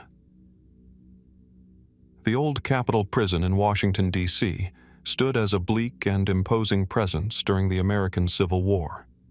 Once a meeting place for lawmakers, it had been transformed by necessity into a holding site for suspected spies, traitors, and enemy sympathizers. Thick sandstone walls, barred windows, and heavy doors echoed with secrets and silences alike. Among the many detainees that passed through its iron gates, there is one whose story continues to perplex historians and researchers. A mysterious woman held in complete isolation, whose name was never officially recorded, and whose face, some accounts claim, was hidden behind a metal mask. Could this truly be the Civil War's answer to the infamous man in the iron mask of French legend? And if so, who was she, and what did she know? The official records are sparse, almost suspiciously so. According to a brief entry in the Union War Department's correspondence, dated late 1864, a female operative was detained on suspicion of Confederate espionage. The note is cryptic, stating only that she was dangerous to the cause of the Union and must be kept from all communication. No name, no trial, no further documentation. After that, she vanishes from official history, but private journals and scattered witness accounts suggest more. One Union guard, whose diary was discovered decades later in a New Hampshire attic, describes being assigned to an unusual post at the old Capitol. He refers to a silent woman in solitary, whose face he never saw. His orders were explicit: speak no words, receive no words. Meals were passed through a slot. Her cell was dark, far from the other inmates. Another account, found in the letters of a nurse working in the prison infirmary, tells of a woman with fine posture and unreadable eyes who may have been injured or drugged. The nurse writes that she tried to offer comfort, but was reprimanded by a Union officer and dismissed from her station shortly after. And then there is the legend that emerged years later, that the woman wore a fitted metal mask, obscuring her identity completely. Is it possible? Could the Union have imprisoned a high-level female Confederate spy so dangerous, so potentially destabilizing, that her identity had to be hidden not only from the public, but from their own ranks? It may seem far-fetched, and yet the Civil War was no stranger to espionage, and certainly not to female spies. Figures like Rose O'Neal Greenhow and Belle Boyd are well documented, women who charmed, manipulated, and infiltrated on behalf of the Confederacy. Greenhow herself was imprisoned in the very same old Capitol prison in 1861. But what if one spy went too far? What if she uncovered a secret so politically or militarily explosive that her mere survival threatened the balance of power? Some researchers believe the woman in the mask may have intercepted encrypted Union messages, possibly relating to troop movements or even internal divisions within Lincoln's own cabinet. Others suggest she was a double agent, initially working for the Union, but turning sides once she discovered something disturbing. And then there are the more fringe theories. One author, writing in the 1920s, claimed to have uncovered evidence that the masked woman was not Confederate at all, but a European operative embedded in Washington as part of a wider international intelligence network. This writer, whose work was never fully verified, described a series of intercepted letters allegedly written in French and encoded with advanced ciphers. Could foreign powers have been meddling in American affairs through a female agent whose presence had to be erased entirely? Still others entertain the notion that the woman wasn't imprisoned for what she did, but for who she was. A runaway from a powerful political family, a woman with ties to both Union generals and Confederate leaders, a witness to something no one wanted made public. Of course, there are skeptics. Some argue that the story of the masked woman is an embellished fusion of other prison tales, that references to a silent woman or mysterious detainee have been misinterpreted, that the mask, if it existed at all, was not of iron, but perhaps leather or simply metaphorical, a way to express her forced anonymity. And yet, even this possibility does little to diminish the unease that lingers around the case. Whether masked in iron or memory, her story represents a deliberate act of erasure. Someone wanted her forgotten. In 1888, a construction crew working near the old Capitol site unearthed a small cell beneath the existing foundation, sealed, claustrophobic, with rusted hinges and no markings. Inside, they found only fragments of a cot and what appeared to be iron strapping. The discovery was never officially linked to any specific prisoner, and the chamber was quietly closed off again. Was it hers?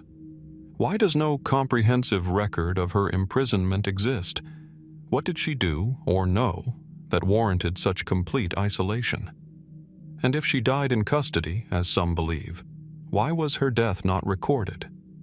In the end, the tale of the female spy in the iron mask blurs the line between historical footnote and unsolved legend. It stands as a haunting reminder of the countless stories lost in war's shadows, lives unrecorded, truths half-buried, and perhaps, somewhere in an archive or a forgotten family letter, the answer still waits to be found. Who was the woman behind the mask? And what was so dangerous about her that history itself chose to forget?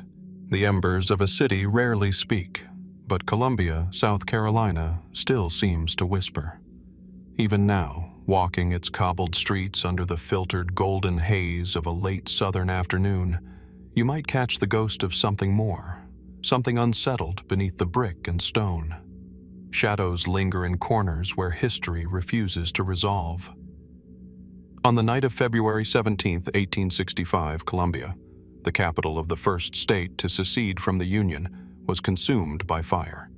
Towering flames devoured homes, businesses, churches, and libraries.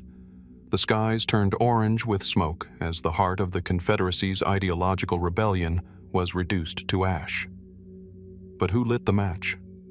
In the chaos of the Civil War's final months, Union Major General William Tecumseh Sherman led his infamous March to the Sea, a campaign of psychological warfare designed not only to cripple the Confederate infrastructure, but to break its will.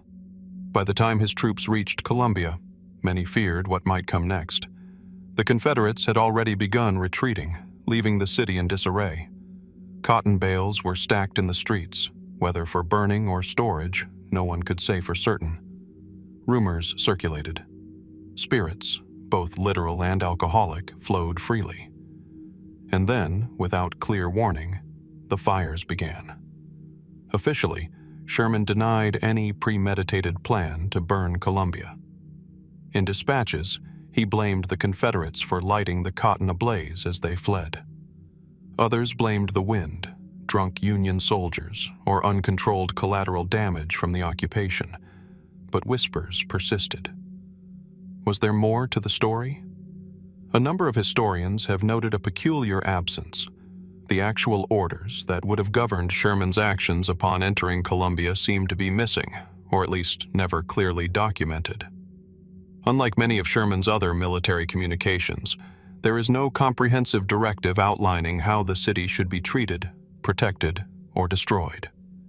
It is as if the most pivotal moment in the city's history occurred in a vacuum. So, what happened to the orders? One possibility is that no orders were ever given.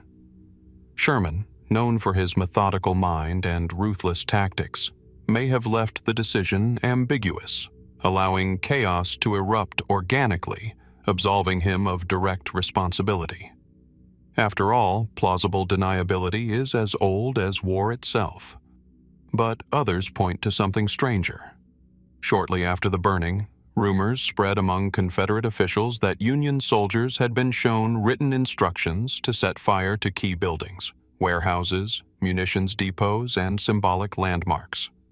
A Confederate officer, captured in the days following the blaze, claimed to have overheard Union officers boasting of carrying out orders from headquarters to make Columbia remember this night forever. Yet, if such orders existed, they vanished. Sherman, in his post-war memoirs, remained adamant that the destruction was unintended. Still, some of his own men contradicted that claim. Union Captain Daniel Oakey, for instance, later wrote that the destruction of Columbia was inevitable, and that many soldiers viewed it as just retribution for South Carolina's role in starting the war. Could Sherman have authorized a burn and then erased the paper trail? There's another theory, one more speculative but haunting in its implications. It suggests that the orders were issued, perhaps verbally or in a quickly scribbled directive carried by courier, but were deliberately destroyed after the fact. One Union officer's journal entry from that night alludes cryptically to flames that serve a higher strategy than we're allowed to admit. Was Columbia a calculated example? A message to the Confederacy that surrender was the only path forward? Even more unsettling is the possibility that someone outside Sherman's immediate command took matters into their own hands. Rogue elements within the ranks, radicalized by the brutality of years-long war, might have decided to deliver a fiery judgment on their own. With hundreds of small units moving independently through the city, some drunk and bitter, accountability would have been difficult to enforce, especially if higher command chose to look the other way. Still others suggest the fire was simply the result of tragic coincidence. Cotton ignited by retreating Confederates, carried by high winds, scattered by drunken soldiers and careless flames. No orders. No conspiracy. Just the ugly chaos of war. But even this explanation leaves gaps. The precise timeline of the fires remains disputed. Civilian accounts report Union soldiers actively fanning flames, even torching homes themselves. Some claim they witnessed men in uniform carrying oil-soaked torches and shouting that Columbia would burn before morning. Others described Union officers trying desperately to stop the destruction, only to find it already out of control. And what of the missing records? In the aftermath of the fire, a number of documents from Sherman's campaign headquarters were never recovered. Some were allegedly destroyed in transit. Others, it is claimed, were taken by officers as souvenirs or lost during chaotic retreats. A few may still rest in private collections, yellowed with age, hidden in trunks or drawers, never shared with the wider world. Or perhaps someone ensured they would never be found. In a war filled with contradiction and complexity, the burning of Columbia stands as one of its most evocative enigmas. Did a calculated act of psychological warfare consume the city? Or was it the inevitable collapse of a collapsing regime? Was it a sanctioned strike cloaked in ambiguity, or a wildfire of vengeance fueled by confusion and rage? And perhaps the most compelling question of all, if a written order to burn Columbia did exist, who destroyed it? And why? Somewhere, in the ashes of that February night, the truth may still smolder, hidden beneath the stories we choose to tell and those we choose to forget. Somewhere in the rolling hills of Western Virginia, now softened by time and blanketed in wild laurel and pine, a narrow trail vanishes into the undergrowth. It's quiet here. Too quiet, some say. As wind filters through the trees, it carries with it the scent of moss, old stone, and something else. Something harder to name. For those who know the story, these woods are more than picturesque. They're haunted by an absence, an entire regiment of Confederate soldiers that, according to some records, simply disappeared. The spring of 1864 was a desperate time for the Confederacy. General Ulysses S. Grant had begun his relentless overland campaign in the East. In the western reaches of Virginia, what would soon become West Virginia, smaller Confederate units were tasked with delaying Union advances, protecting supply routes, and disrupting Northern infrastructure. Among them was the 13th Virginia Militia, led by the largely obscure but competent Colonel Jonathan Martin. Martin, a veteran of earlier skirmishes in the Shenandoah Valley, was given a modest command. Around 300 men, mostly local volunteers and conscripts. They were ordered to patrol and hold a narrow corridor of mountain passes near Greenbrier County, an area riddled with caves, creeks, and dense forest. Their mission: monitor Union troop movements and report back to headquarters in Staunton. But Colonel Martin's regiment never returned. According to Confederate dispatches, the unit was last seen on May 16, 1864, leaving a small encampment near Droop Mountain. They were well supplied, lightly burdened, and in good health. Scouts from a neighboring unit reported that Martin's men headed southeast, into the forests that stretch between Lewisburg and the New River Gorge. After that, there is silence. No survivors, no dispatches, no bodies, no signs of battle. It was as if they had walked into the trees and vanished. Initial Confederate reports assumed an ambush. Perhaps Union cavalry had intercepted the regiment and quickly overpowered them, but Union records from the time show no mention of engagement in that area. In fact, Union forces were occupied elsewhere, some 30 miles to the north. No trophies were taken, no prisoners listed. A month later, an official Confederate inquiry opened into the matter, led by a Captain Elias Moorhead. He interviewed local residents, military witnesses, and scouts. All confirmed that the regiment had been in high spirits. They had not expected a fight that day. No one reported hearing gunfire. The few civilian accounts gathered, loggers and farmhands, only noted seeing smoke deep in the woods, sometime after dusk. But no charred remains or wreckage were ever located. The official conclusion: unit presumed lost, fate unknown. Over time, the disappearance of Colonel Martin's regiment became a footnote in Civil War history. With the collapse of the Confederacy the following year, its records were scattered or destroyed.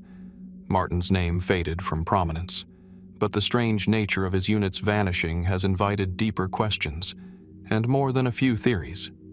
The most immediate and conventional explanation is desertion. As the war dragged on, morale in remote Confederate regiments waned. It's possible that Martin, sensing the inevitable Confederate defeat, made a quiet decision to disband and scatter his men into the surrounding countryside, perhaps instructing them to melt into civilian life, return home, or escape westward. But this theory fails to explain why no one, not even family members, ever reported seeing the men again. No letters, no returnees, just emptiness. Another theory suggests they may have gotten lost in the rugged terrain, strayed too far from mapped paths, and succumbed to the elements. The Appalachian forests can be deceptive. Fog settles in thick waves. Landmarks disappear. Rivers change course. But again, no skeletal remains or supplies have ever been found. Not a single belt buckle, rifle, or dog tag, despite later searches by Confederate sympathizers, Union scouts, and even curious locals in the decades that followed. In the early 20th century, local legend took root. According to folklore recorded in 1923 by the Greenbrier Historical Society, a group of hunters claimed to stumble upon a moss-covered stone circle deep in the woods, surrounded by rusted bayonets, weathered but still upright, as if ceremonially placed. Others spoke of hearing distant drum beats echoing through the hills at night, even when no one was there. A former pastor from Lewisburg, writing in 1937, swore he once met an old man living in a cave who claimed to be one of Martin's soldiers, aged, wild-eyed, and speaking of voices in the fog that lured the regiment away from their path. Speculative? Certainly, but such stories persist. In more recent decades, amateur historians and Civil War enthusiasts have conducted searches using metal detectors, ground-penetrating radar, and drone surveys. A few scattered relics have surfaced, buttons, buckles, a rusted canteen, but nothing definitively linked to the 13th Virginia Militia. Some suggest that Martin's regiment may have stumbled into one of the many limestone cave systems in the area, possibly using it as shelter or a hidden passage. Could a cave collapse have buried them forever, sealing their fate in stone? And then, there are the more fringe ideas. One theory, originating in a 1981 article from a regional folklore journal, suggests that Martin's men encountered something unnatural, strange lights in the forest or a hidden cult operating in the hollows, preying on travelers. The article cites Native American legends of the Whispering Woods, a place where entire hunting parties were said to vanish centuries before white settlers arrived. Another proposition is rooted in espionage. What if Martin had been approached by Union agents? Could he have switched sides, leading his men into captivity willingly under a false flag? But if so, why did none of them reappear under new names? Why no records in Union prisons? It's tempting to dismiss the mystery as wartime confusion, poor record-keeping, or myth-building in the years after the conflict. And yet, there remains something chilling about a regiment of over 300 men simply vanishing, without struggle, without witness, without trace. Who was Colonel Jonathan Martin, really? Why was his regiment operating alone in such an isolated area? And what, if anything, might still lie hidden in those Appalachian woods, waiting to be found or perhaps to stay forever forgotten? Sometimes the silence tells us more than the words ever could. In a quiet corner of Spring Hill, Tennessee, where moss clings to brick and the trees seem to lean in as if listening, there once stood a modest two-story home, the final headquarters of Confederate General Earl Van Dorn. Today, the structure is known more for its ghost stories than its history. But beneath the creaking floorboards and faded wallpaper lies a deeper mystery, one that historians have yet to solve. What happened to General Van Dorn's personal papers? On May 7, 1863, Van Dorn was shot in the back of the head in his own quarters, allegedly by Dr. George Peters, a local physician and jealous husband who accused the general of carrying on an affair with his wife, Jessie. Peters claimed it was a crime of passion. He did not flee. He turned himself in and, curiously, was never punished. But even as the Confederacy reeled from the sudden loss of one of its most colorful and controversial commanders, another question quietly emerged. What became of the documents Van Dorn had compiled? Van Dorn was not just a cavalry general. He was an obsessive note-taker, a prolific writer of letters, and, some believe, a man who kept sensitive information close to his chest. Reports suggest that at the time of his death, his quarters contained several trunks filled with correspondence, campaign maps, encryption keys, diplomatic communiques, and personal journals, some of which may have held explosive insights into the Confederate High Command and its intelligence operations. Yet when his effects were cataloged by Confederate officers days later, those trunks were nowhere to be found. Why? One Confederate staff officer, Lieutenant Colonel Haskins, noted in a letter to his wife that the room had been swept clean by the time investigators arrived. Another, Major Elbert Conklin, wrote of papers burned hastily in the fireplace on the evening of the murder, but who did the burning? Peters had no access to the house after the shooting. Could someone else have arrived before authorities, perhaps with a motive not of revenge, but of secrecy? The possibilities range from the mundane to the deeply unsettling. One explanation is simple. Confederate superiors may have removed the documents themselves to prevent scandal. Van Dorn, though competent in the field, was no stranger to controversy. His reputation was marred by rumors of affairs and insubordination. It's possible that higher command saw his personal papers as a liability. Burning them would have been the cleanest solution. But if this were so, why are there no records of such an order? Why was there no official Confederate report detailing the disposition of his belongings? A more complex theory suggests espionage. Van Dorn operated in a region crawling with Union sympathizers and spies. Union intelligence had been eager to intercept Confederate communications from central Tennessee, especially in the weeks leading up to the Vicksburg campaign. Could Van Dorn's murder have been more than personal vengeance? Some researchers point to gaps in Dr. Peters' story. He was never tried, never even arrested. His connections to local Unionist families were quietly documented but never pursued. Was he working under orders, or at least protected by someone with influence? If Union agents did orchestrate or benefit from the murder, they may have spirited the papers away before Confederate investigators could secure them. In that case, the missing documents might have been used to undermine Confederate strategy, or quietly archived in Northern war records that remain untouched to this day. Other, more speculative theories suggest that the missing papers contained secrets so sensitive that neither side wanted them known. Some claim Van Dorn was investigating internal corruption within the Confederate quartermaster system, a network of bribery and theft that sapped desperately needed supplies from Southern armies. His personal letters, if preserved, might have named names.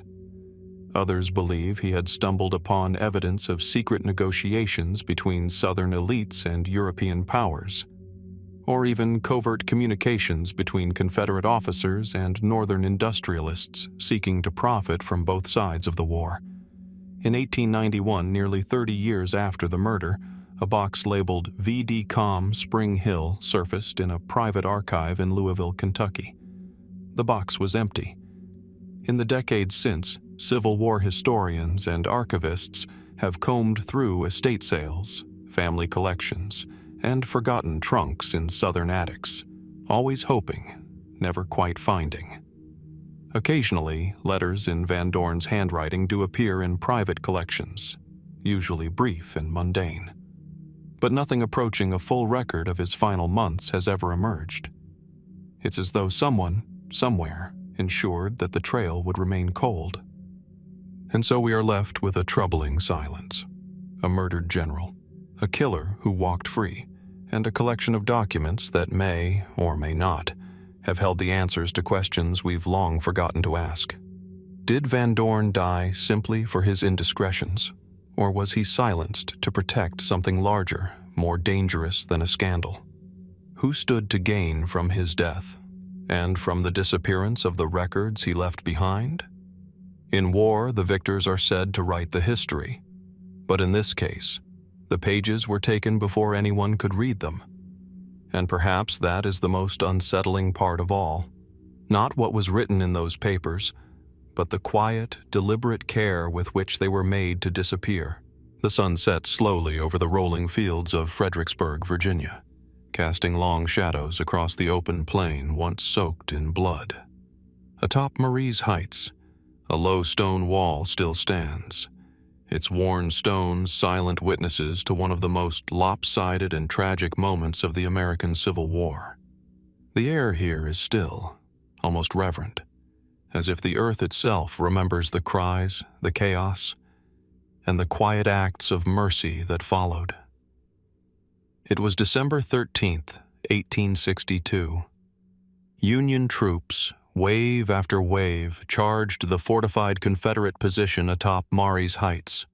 Nearly 8,000 Union soldiers fell before they ever reached the stone wall, many within yards of the Confederate muskets that cut them down.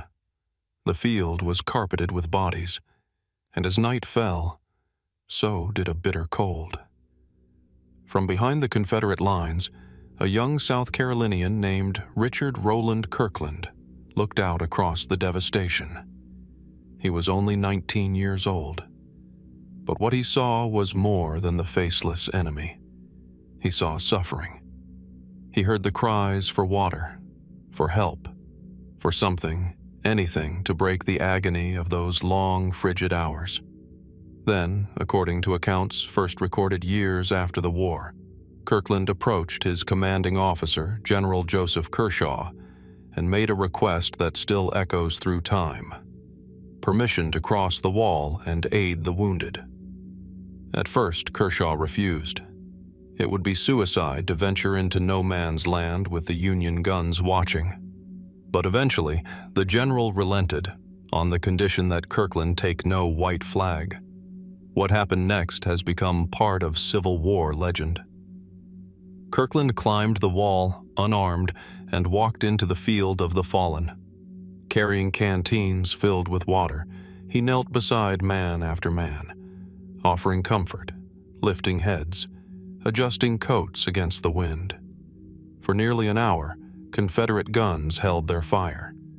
Union sharpshooters, too, reportedly ceased shooting once they realized what was happening.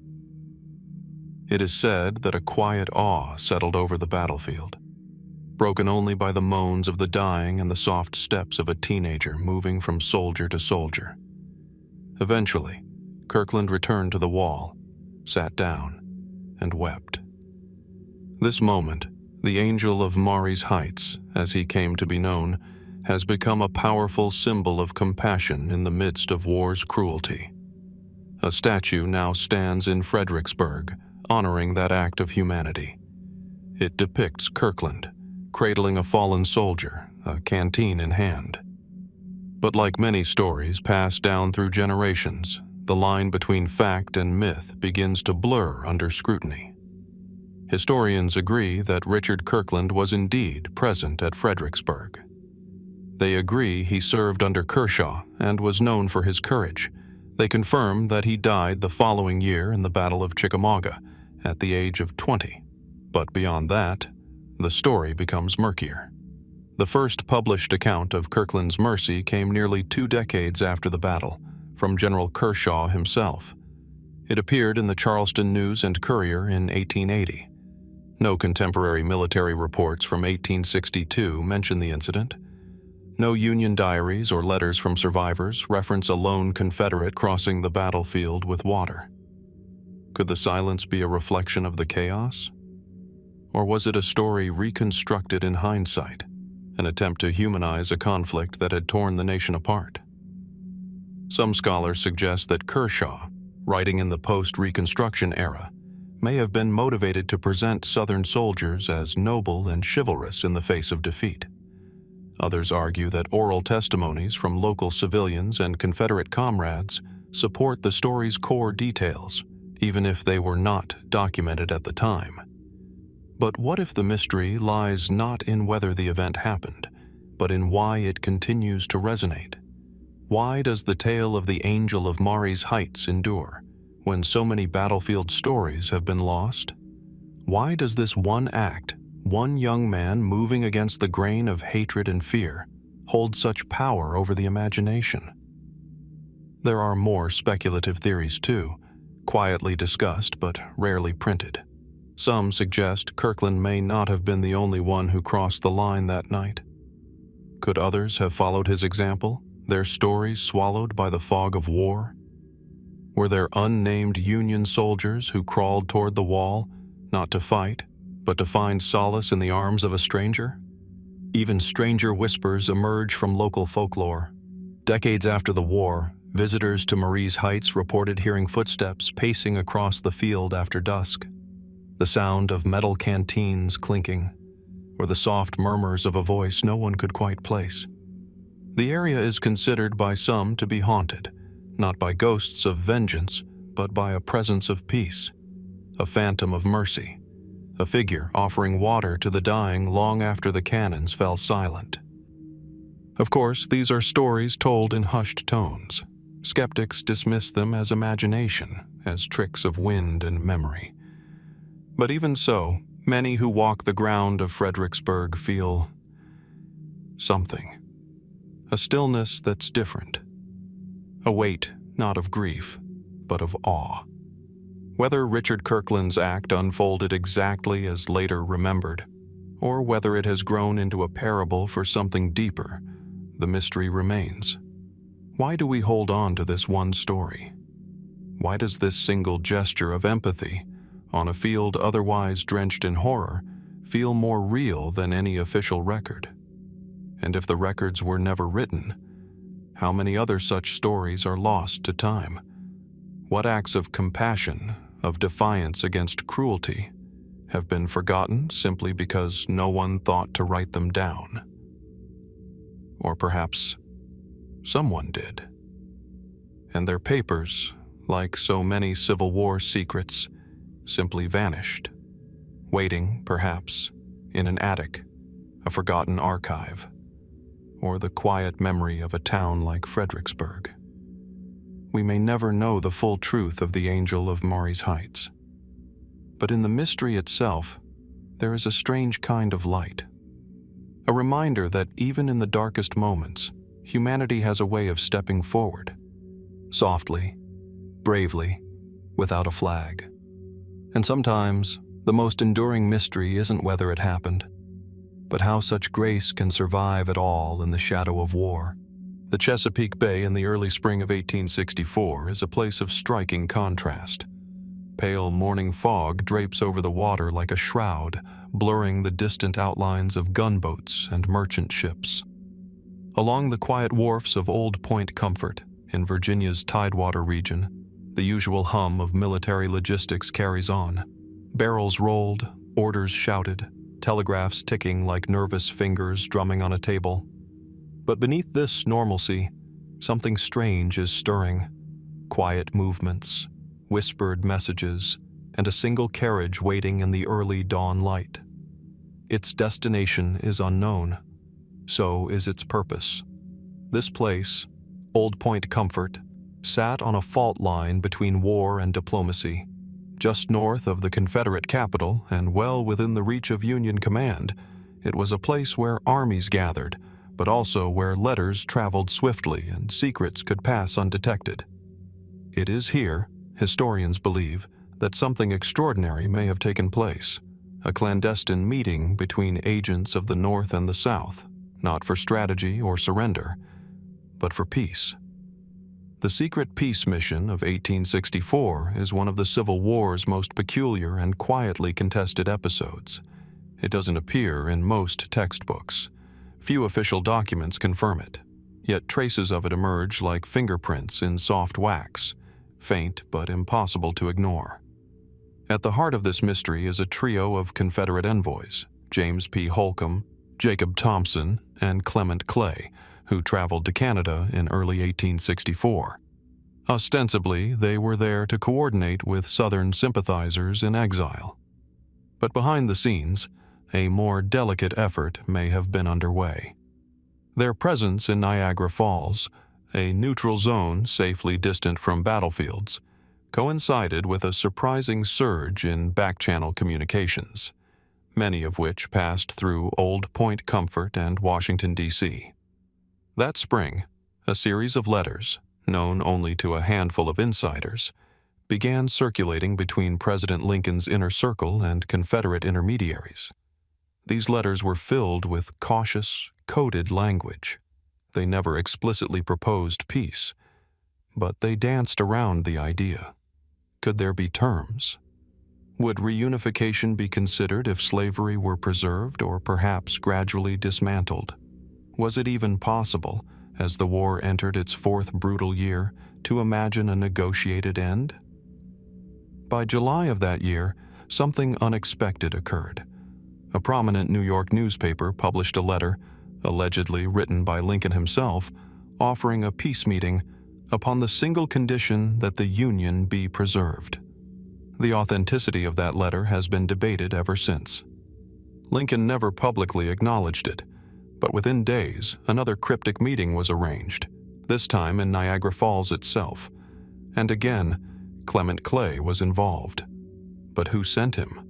Clay would later claim that he acted with the blessing of Jefferson Davis.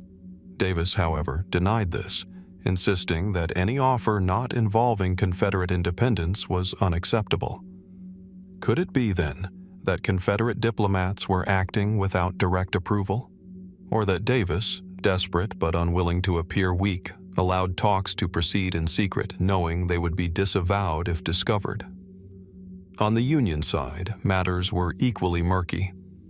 Historian William C. Harris argues that Lincoln may have used these talks more as political theater, to demonstrate to a war-weary public that he was willing to entertain peace, but only on his terms.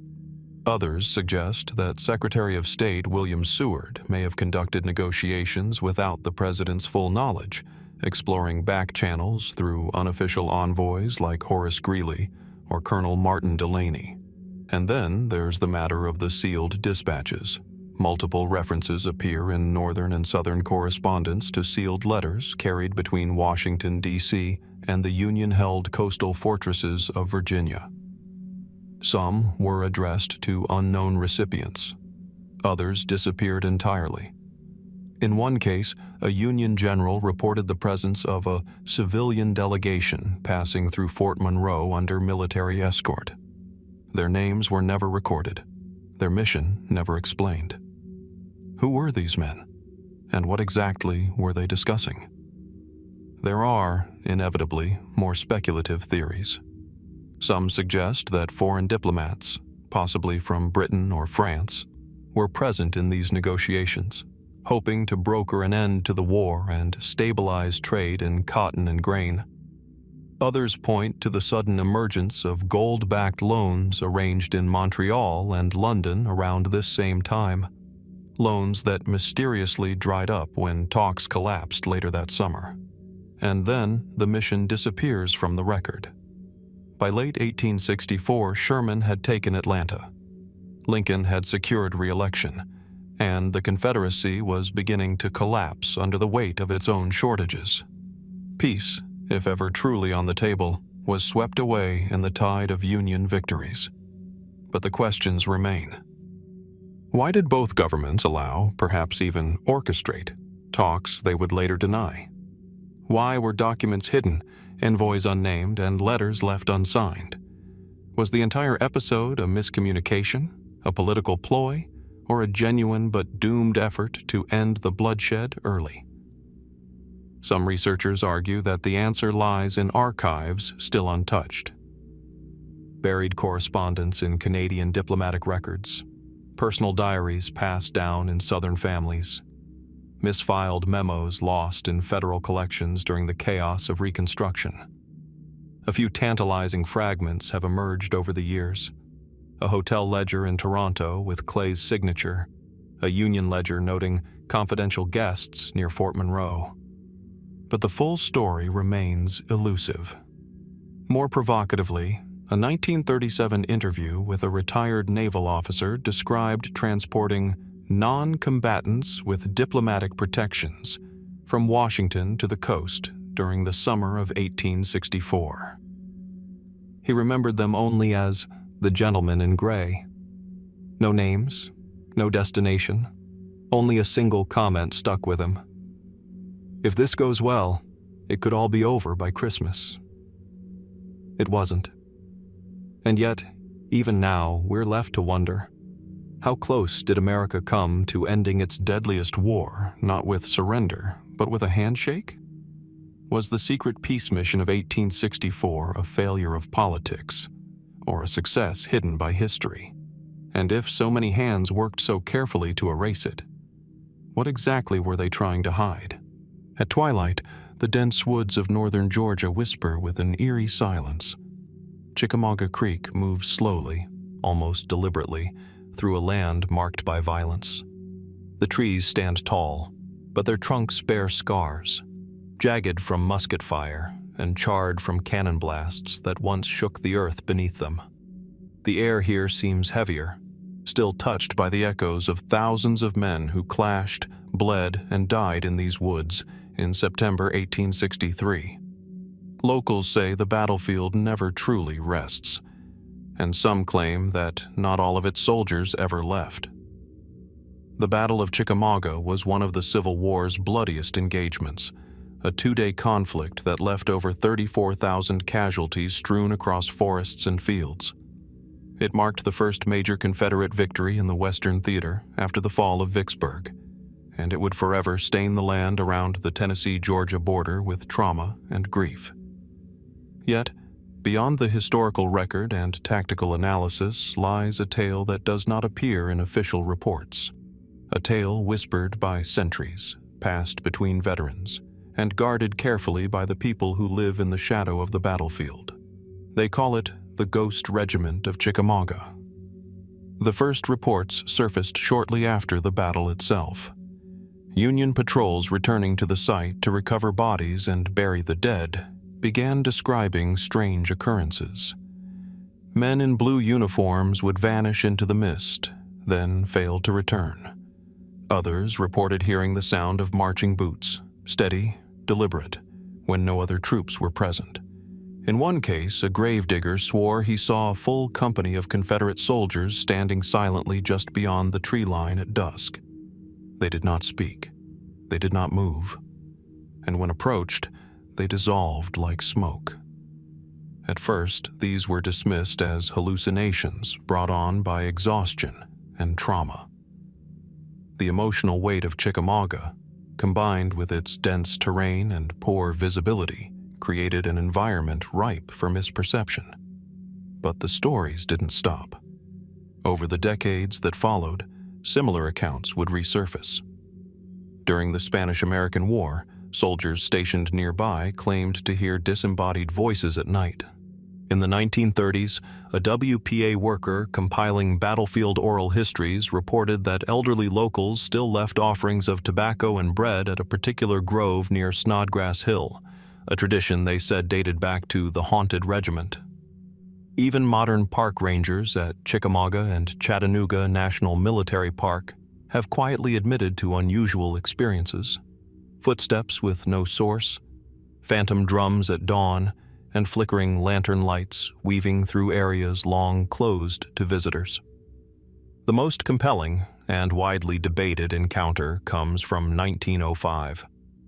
That year, a visiting scholar from Emory University named Dr. Augustus Grayson claimed to have witnessed what he described as an entire formation of infantry, clothed in ragged gray and armed as in the style of 1863, marching in perfect silence across an open field before fading into the morning fog.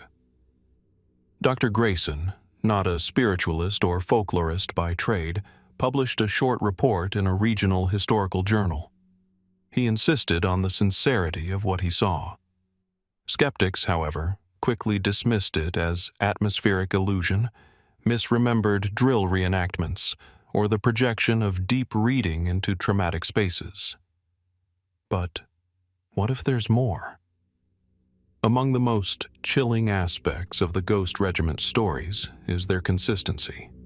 Descriptions remain remarkably similar across generations: gray uniforms stained with blood and dust, blank expressions, and formations that seem rehearsed, almost mechanical. The soldiers are never hostile, but neither do they interact. They appear only at dawn or dusk, most often near the Brotherton cabin and the trails that lead toward Horseshoe Ridge, precisely where the fiercest fighting occurred. Historically, that area saw the near destruction of Union General George Thomas's lines, a moment only salvaged by his last-stand defense that earned him the title the Rock of Chickamauga. Could the phantom troops be Confederate? If so, are they the remnants of Longstreet's attacking column caught forever in the moment before their triumph turned to tragedy? Another theory suggests something stranger. Some believe the Ghost Regiment isn't a reenactment of past events, but a premonition, a vision of a battle not yet fought, or of soldiers not from our own timeline. In fringe circles, this has led to speculation about temporal echoes, battlefield trauma becoming trapped in the landscape like magnetic tape, replaying again and again under just the right conditions. Still others draw parallels to ancient folklore. Across the world, from the hills of Scotland to the forests of Japan, tales persist of phantom armies, entire battalions doomed to march eternally for crimes known only to history. Is Chickamauga simply another site where blood, memory, and nature have conspired to create a liminal space, a place where time is thin? There are even suggestions, though unprovable, that Confederate General Braxton Bragg himself may have written of an unshakable sense of presence when visiting the field months after the battle. But those letters, if they existed, are now lost, and so the stories continue. Tourists walking alone down the wooded trails near dusk sometimes report a strange stillness, as if the birds have stopped singing and the wind has died. More than one visitor has claimed to hear the soft rattle of canteens and cartridge boxes just over the next rise, only to find no one there. Others speak of a lone soldier standing near a monument, watching silently before vanishing as if he'd never been. None of this appears in the official guidebooks. Even today, if you ask the local guides, many will smile politely and say there are no ghosts at Chickamauga. But if you ask the right guide, an old one, someone whose grandfather fought in the war or whose family has lived on this land for generations, you might get a different answer. A slow nod, a pause, and then, perhaps, a single sentence. They still march, you know. They never stopped. But what is it that binds them here, to this place, to this story? Is it duty, regret, or something more elusive, an unresolved memory echoing through the pines? And if one regiment lingers, unseen by most and unaccounted for by history, how many others might be out there, waiting, watching, still marching? The wind moves strangely on Pea Patch Island. It whistles through the thick, salt-stained walls of Fort Delaware like a voice half-remembered. The structure itself is massive, gray, fortress-like and imposing, rising from the marshes of the Delaware River like a memory cast in stone. On the surface, it appears deserted, frozen in time. But step closer, and you'll notice the quiet details. Rusted shackles still bolted to brick, staircases that spiral into darkness, and iron doors that seem far too heavy for any modern use. Officially, Fort Delaware was a Union stronghold, a defensive fortification turned Civil War prison. Between 1862 and 1865, it housed nearly 33,000 Confederate prisoners of war. The fort was cold, damp and overcrowded, surrounded by waters difficult to cross and guarded by thick walls and heavy guns. Records describe disease running rampant, food in short supply, and guards struggling to maintain order among the growing number of detainees. But according to some accounts, rare, fragmented, and often cloaked in rumor, there was more to Fort Delaware than its official narrative lets on. Hidden beneath its visible chambers, beyond what today's tours and history books mention, may have existed a deeper, darker level, a subterranean prison, one not listed on the fort's blueprints. And if that's true, what happened there? The first mentions of a lower prison appeared in the letters of Confederate officer William Stone, who was briefly held at Fort Delaware before being transferred to Johnson's Island. In a letter to his wife, dated August 1864, he wrote cryptically, "They have moved several men, officers, they say, below, not to the lower casemates, but beneath even that. It is a place not on the maps. We hear nothing of them afterward." At the time, his wording was dismissed as exaggeration or metaphor, language shaped by fear and the psychological strain of imprisonment. But over the next several decades, similar references emerged. A Union clerk stationed at the fort near the end of the war described hearing the same rumors. In his journal, recovered from a family attic in the 1930s, he wrote, "There is talk among the guards of the vault, a chamber sealed by iron beyond the cistern steps. Men say it was used for interrogation or for traitors too dangerous to hold with the rest. I have never seen it, but I know men who have, and they do not speak of it again." So what was this place? Did it ever exist? Modern historians point to inconsistencies in Fort Delaware's architectural plans. Blueprints from 1861, before its conversion to a prison, list 4 major underground chambers for water storage and ammunition. Later diagrams after the war appear to omit one of these entirely. Some argue this was simply an error in redrawing the layouts. Others believe it was intentional. Adding to the mystery is the testimony of a civilian Conservation Corps worker from the 1930s who claimed to have uncovered a bricked-up tunnel while helping with structural repairs beneath the fort. According to his written statement, archived at a local historical society, the tunnel sloped downward, then sharply left. It led to a sealed chamber reinforced with iron and silent as a tomb. He was reportedly ordered by his supervisor to reseal the area and not speak of it again.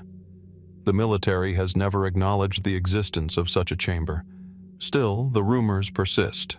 Some believe the secret prison was a black site detention area for Confederate spies, particularly those believed to have sensitive knowledge or connections to foreign agents.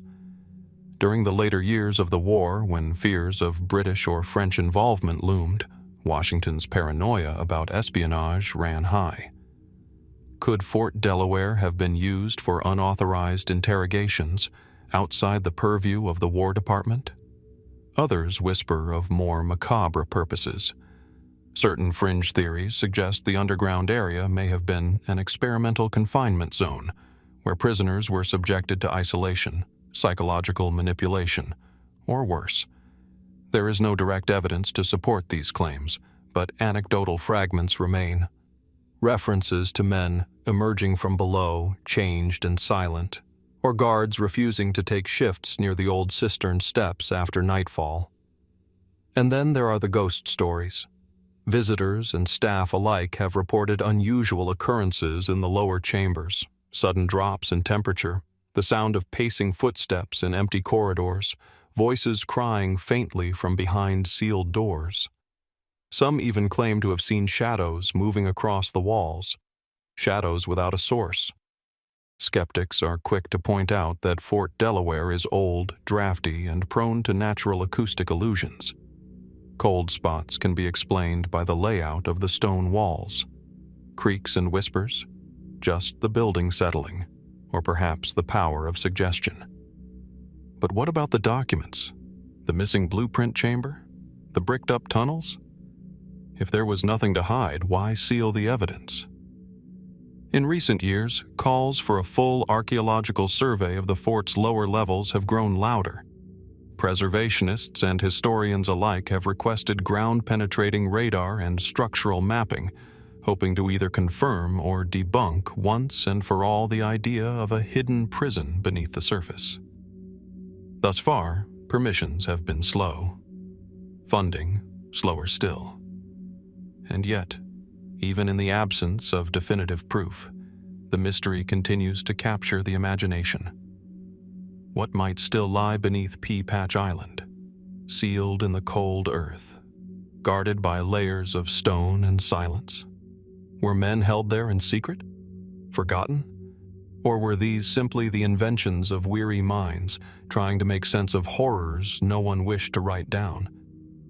Is the legend of the secret prison a story built from gaps in history, or a truth that has yet to be uncovered? And if it is true, what else might the walls of Fort Delaware still be hiding?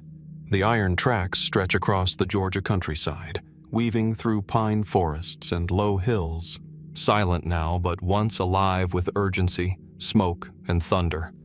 Along this corridor, between Atlanta and Chattanooga, history rushed forward on steel wheels, driven by steam and sabotage. And at the heart of it all was a train named the General, and a mystery that continues to confound historians. Who was the unknown saboteur whose actions nearly changed the course of the Civil War, and then vanished from the record? The Great Locomotive Chase, also known as Andrew's Raid, is one of the most daring episodes of espionage and sabotage in Civil War history. On the morning of April 12, 1862, Union volunteers led by civilian scout James J. Andrews hijacked a Confederate locomotive in Big Shanty, Georgia, with the aim of wreaking havoc on the Western and Atlantic Railroad. Their goal was simple in theory, yet bold in execution: to cut Confederate supply lines by destroying track, bridges, and telegraph wires as they headed north. The mission failed. The raiders were pursued relentlessly by Southern forces, captured, and several, including Andrews, were hanged as spies. Others later escaped or were exchanged, their stories preserved in Union records and memoirs. But in the haze of historical detail, one figure appears only in glimpses: an unnamed saboteur, possibly Confederate or rogue Unionist, who allegedly tampered with the rails and telegraphs before Andrews ever boarded the train. Was he a double agent? A local Confederate sympathizer with knowledge of the plan? Or something else entirely? Official records of the raid, including Confederate dispatches and post-war testimony, make mention of sabotage along the route that neither side could fully explain. Telegraph lines that had already been severed before Andrews' men reached them. A stretch of track near Moon Station reported loosened days before the raid. And most puzzling of all, a second man in civilian clothes reportedly spotted inside the telegraph office in Marietta shortly before the raid, an individual no one could later identify. This man, described as tall, dressed in black, and speaking with a northern accent, was said to be carrying a satchel and a stack of telegraph orders. He entered the office, asked a few questions about line status, and then departed quietly. Hours later, that same telegraph line mysteriously went dark before the raiders even approached. Who was he? Some early investigators suspected he was a member of Andrews' team who had gone ahead to scout the route. But among the raiders who were captured, none matched the description, and no one admitted to such a role. The official list of raiders includes no man unaccounted for. Others believed he might have been a Confederate loyalist who, having heard rumors of a Union plot, took it upon himself to interfere, or perhaps mislead. But even the Confederate command at the time appeared puzzled, with reports indicating anomalous telegraph failure and evidence of interference not by our own. A third, more speculative theory emerged decades later, that the man may have been a mercenary or freelance operative, someone hired independently by an unknown party to either help or hinder the raid, depending on which account one believes. What motive would such a figure have? Was he attempting to aid the raiders, softening their path ahead of time? Or was he a disinformation agent, creating chaos and confusion to derail the mission? Some conspiracy-minded researchers have suggested that he may have been a Northern abolitionist operating outside military channels, part of a loosely connected underground network of spies and saboteurs who believed the official Union leadership was moving too slowly against slavery. Others argue he might have been a Confederate infiltrator, playing both sides to sabotage the Union's covert operations.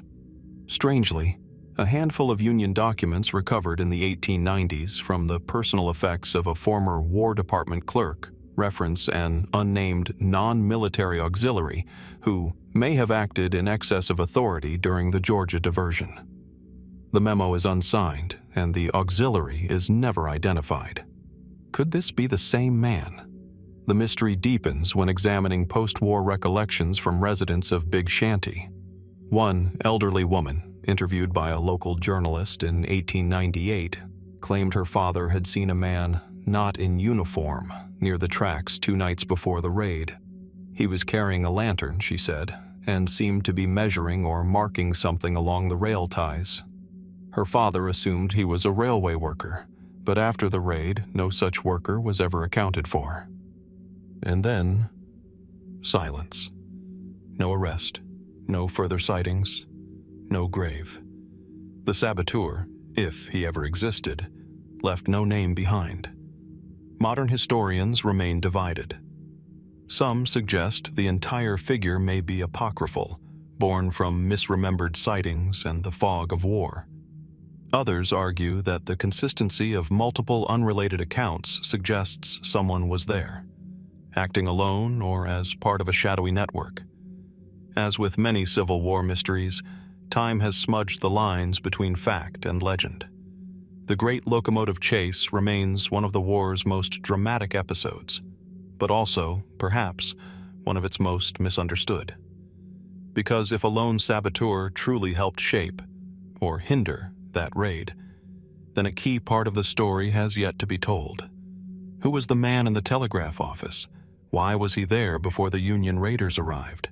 Was he a forgotten hero, a silent betrayer, or something else entirely? And if we still don't know who helped or hindered one of the boldest missions of the war, what else might remain hidden along those forgotten tracks? The tracks glisten beneath the pale April sky. Somewhere in the distance, a whistle once echoed, somber and low. Along those steel veins, from Washington to Springfield, a funeral train moved slowly, city to city, watched by millions in silence and sorrow. Draped in black bunting and accompanied by armed guards, the train bore not just the body of Abraham Lincoln, but a burden of national grief. It was called the Lincoln Special, a 12-car train commissioned to carry the slain president on his final journey. Departing Washington, D.C. on April 21, 1865, it retraced part of the route Lincoln had taken to assume the presidency just 4 years earlier. This time, though, it stopped for funerary processions in Baltimore, Harrisburg, Philadelphia, New York City, Albany, Cleveland, Indianapolis, Chicago, before arriving in Springfield, Illinois. Every detail was planned, every minute scheduled, every car accounted for. Or so it seemed. Among the many official records prepared for the journey, one key document has never been found: the full and final manifest of the Lincoln Special. The manifest, essentially a detailed accounting of the personnel, cargo, and contents aboard each car, should exist in multiple copies. Yet none have surfaced. No definitive list of who or what traveled the entire length of the journey has ever been verified. Why? Manifests were standard procedure for any military or ceremonial transport in the 1860s, especially one of such national significance. There would have been personnel logs, cargo sheets, route plans, and telegraph reports filed at each stop. And yet, when researchers examine the surviving documents from the Lincoln funeral train, they find gaps, sometimes minor, sometimes strange. Some records mention only 9 cars. Others list 12. In New York, eyewitnesses spoke of a mysterious locked car guarded by federal troops, not on any public document. In Cleveland, a military officer allegedly demanded an extra passenger be added to the train at the last minute, then later denied having issued the order. More curiously, multiple towns along the route reported seeing unidentified men in plain clothes enter and exit the train. Some claimed they were Pinkerton detectives. Others believed they were War Department operatives, perhaps transporting sensitive cargo, or protecting something more than just the president's remains. What could possibly be so secret? Let's start with what is known. The president's body was housed in a special hearse car, beautifully adorned and marked with crepe and flags. A second coffin, containing the remains of his son Willie, who had died in 1862, was also on board to be buried alongside his father. Military escorts, medical staff, clergy, and members of the press made up much of the known personnel. But beyond that, questions multiply. Historian Lloyd Lewis noted as early as the 1930s that the train's personnel logs do not match between various cities. Some names disappear after Harrisburg. Others appear for the first time in Chicago. Several of Lincoln's former bodyguards reportedly traveled with the train, but only 2 are recorded officially. And at least one man claiming to be part of the crew in later years, James Sullivan of Ohio, was never verified by any government record. Could it be a simple clerical failure? After all, the nation was still in shock. The assassination, the rapid arrest of John Wilkes Booth's co-conspirators, and the simultaneous end of the war had thrown Washington into chaos. Paperwork was lost. Files misplaced. It's a plausible explanation. But some historians believe the gaps may point to something more deliberate. One persistent theory suggests that the Lincoln Special may have carried classified documents or even Confederate materials captured in the final weeks of the war. Rumors circulated in 1865 that Jefferson Davis's personal papers were found by Union forces and quietly transferred to the Capitol. Could some of these have been smuggled aboard the funeral train, protected under military secrecy? Another, more speculative theory claims the train may have carried the body of a second, unnamed individual tied to the Lincoln assassination plot. Though lacking strong documentary support, this idea resurfaced in 1995 after a private collector revealed a faded telegram referencing a second coffin placed aboard the train in Baltimore under guard. Most scholars assume this refers to Willie Lincoln, but the telegram does not use his name and was curiously filed from a now demolished military depot rather than a funeral home or station. Then there's the strangest report of all.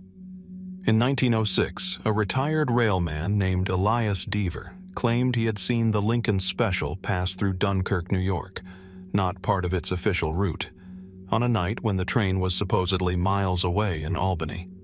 He swore that the train bore all the markings of the funeral convoy, yet moved silently and made no stop. His family dismissed the tale. But within a few years, other railroaders began to echo similar ghostly sightings, giving rise to the legend of Lincoln's Phantom Train, a spectral reenactment that some say appears each April along forgotten tracks. Folklore aside, the real mystery remains rooted in what should be the most basic of documents: a list, a manifest, a simple accounting of who and what rode that iron-bound procession from morning to memory.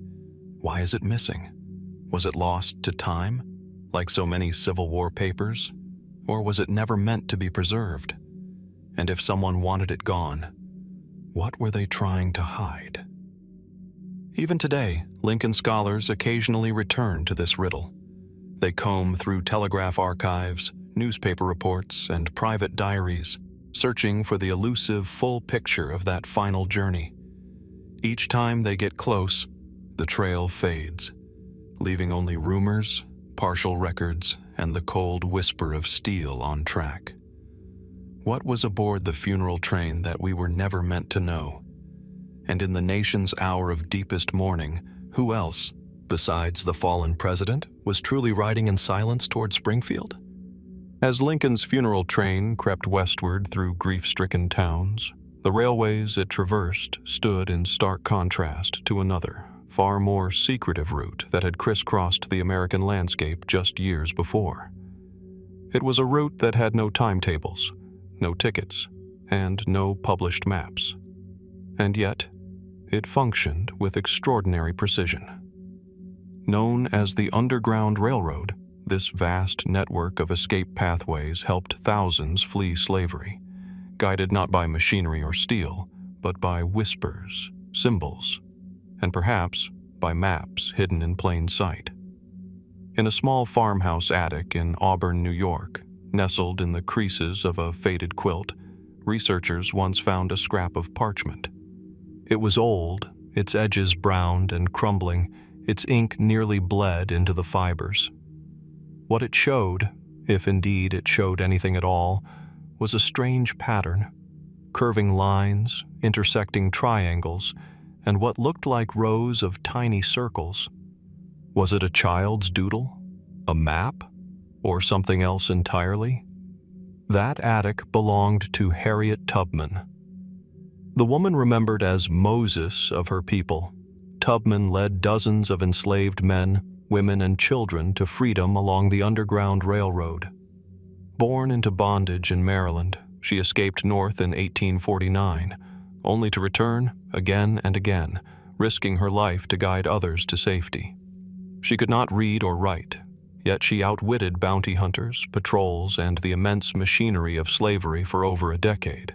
Her navigational instincts were legendary. But how did she do it? According to official histories, Tubman relied on oral communication, star positions, natural landmarks, and the trusted aid of abolitionist allies.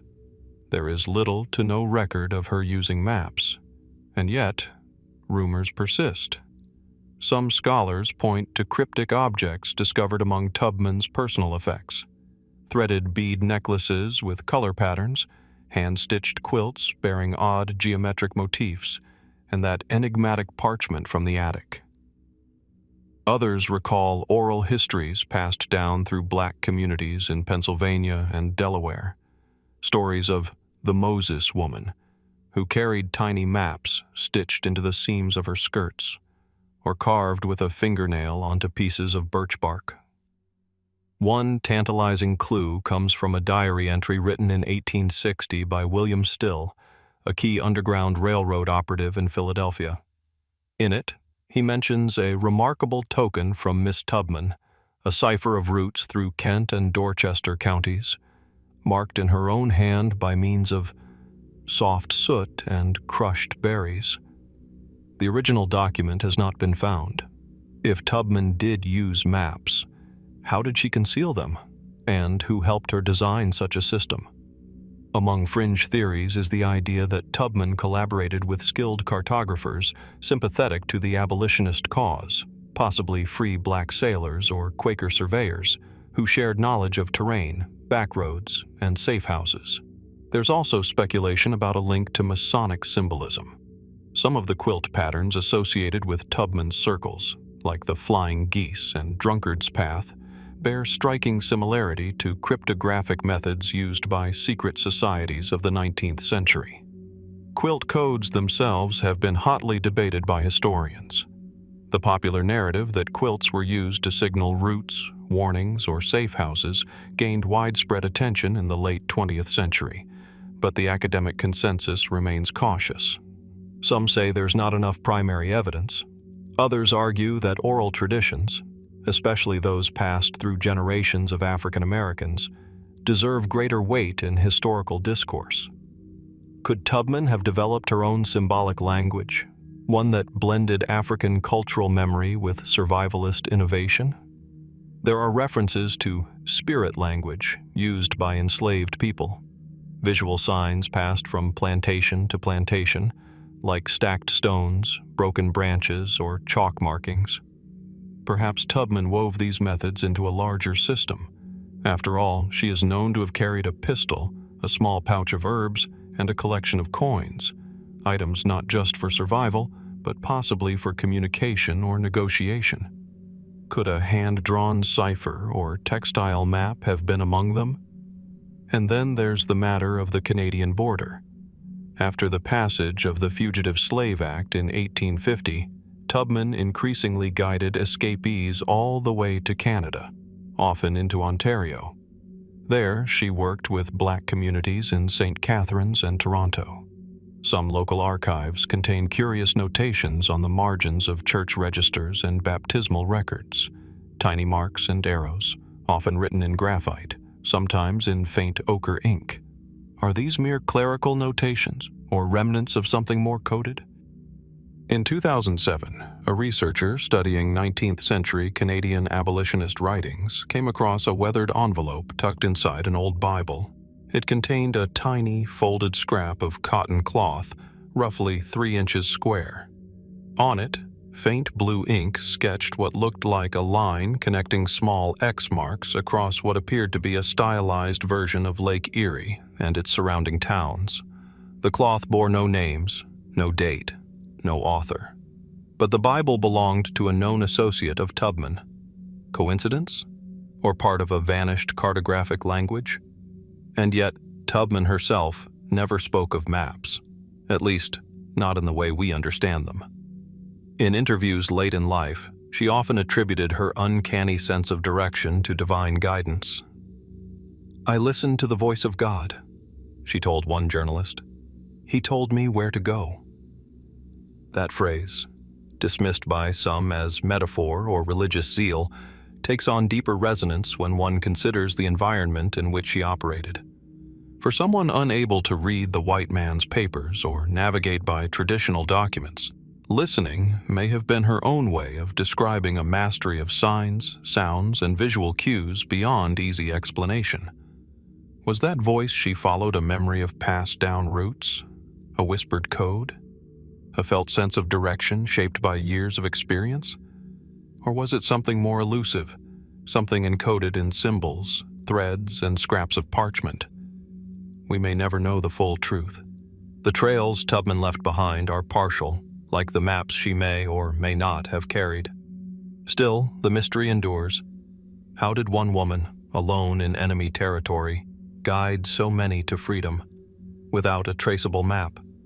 And if such a map ever existed, could it still be out there, tucked inside a drawer, folded into the lining of a coat, or buried beneath the floorboards of a safe house long forgotten? What secrets might still be hidden in the seams of history? As we step away from the hidden paths and silent codes of Harriet Tubman's Underground Railroad, another figure of quiet determination emerges from the fog of Civil War history. Where Tubman moved in the shadows, this woman often stood at the center of chaos, on battlefields, in makeshift hospitals, and in the halls of post-war bureaucracy. Her name was Clara Barton. To most, she is remembered as the founder of the American Red Cross, the angel of the battlefield. But behind the polished narrative lies a quieter, more haunting enigma, one marked not by what she wrote, but by what has vanished: her missing letters. In a modest brick building nestled on a quiet Washington, D.C. street, now a National Historic Site, visitors can walk through the rooms where Barton once lived and worked. Her handwriting still graces some of the documents preserved there. Her meticulous filing cabinets remain. Here, during the final years of the Civil War and the chaotic Reconstruction that followed, Barton established the Office of Missing Soldiers, determined to identify and locate the tens of thousands of Union men whose fates remained unknown. In just 4 years, she received and responded to more than 63,000 letters, pleas from mothers, wives, and brothers desperate for news of their loved ones. The office successfully helped identify over 22,000 missing soldiers. Barton's records were comprehensive, thorough, and, by all accounts, obsessive in their detail. She kept copies of her outgoing correspondence. She saved every fragment of information. So why, then, are dozens, perhaps hundreds, of her personal and professional letters now missing? The mystery begins subtly. In 1881, after founding the American Red Cross, Barton sought to write a comprehensive memoir. She gathered her materials, correspondence, wartime journals, newspaper clippings, and yet several key communications were absent. Letters she remembered writing to government officials. Replies she was certain she had received from grieving families. And most curiously, a set of documents relating to Andersonville Prison, one of the war's most notorious Confederate camps. Barton had personally traveled to the ruins of Andersonville in 1865, assisting in the identification of Union dead and working alongside former prisoner Dorn's Atwater, who had secretly compiled a death list under the noses of his Confederate captors. Together, they erected markers for nearly 13,000 graves. It was a deeply emotional mission, and one Barton considered central to her life's work. Yet, several letters between Barton and Atwater are now unaccounted for. Their contents are known only through fleeting references in later correspondence. Were these documents lost to time, misplaced in the shuffle of an office that spanned war zones and multiple relocations? Or were they deliberately removed? In 1945, while organizing wartime archives for donation to the Library of Congress, researchers discovered several storage boxes labeled simply "Private." Inside were many of Barton's early letters, faded and brittle, but not all of them. An accompanying inventory list, likely penned by Barton herself, detailed several documents that were no longer there. Among the most notable, a letter supposedly sent to Secretary of War Edwin Stanton, detailing observed irregularities in the handling of certain battlefield burials. Another, addressed to a known Union general, hinted at systemic failures in prisoner exchanges and possible interference by third parties. The originals of these letters have never surfaced, and neither have the responses. Some speculate the missing letters contained accusations that could have embarrassed the War Department or certain generals. Others suggest Barton, who was no stranger to political battles and personal rivalries, may have been selectively censored, either by officials during her lifetime or by later archivists hoping to preserve her legacy as purely humanitarian. But the theories do not end with bureaucratic red tape. A more fringe perspective proposes that Barton, like Tubman, may have been privy to knowledge the public was never meant to know. Was she aware of hidden burial sites that were later quietly erased from maps? Did she uncover patterns of disease, neglect, or even experimentation in certain field hospitals? One missing letter, rumored to have been addressed to President Lincoln himself, reportedly contained concerns about the treatment of wounded black soldiers at a specific Union encampment in Tennessee. While no record of such a letter exists, its alleged content has circulated in the oral histories of Civil War descendants for over a century. Adding to the enigma is the curious case of Clara Barton's housekeeper, a woman named Frances H. Gage, not to be confused with the famous abolitionist of the same name.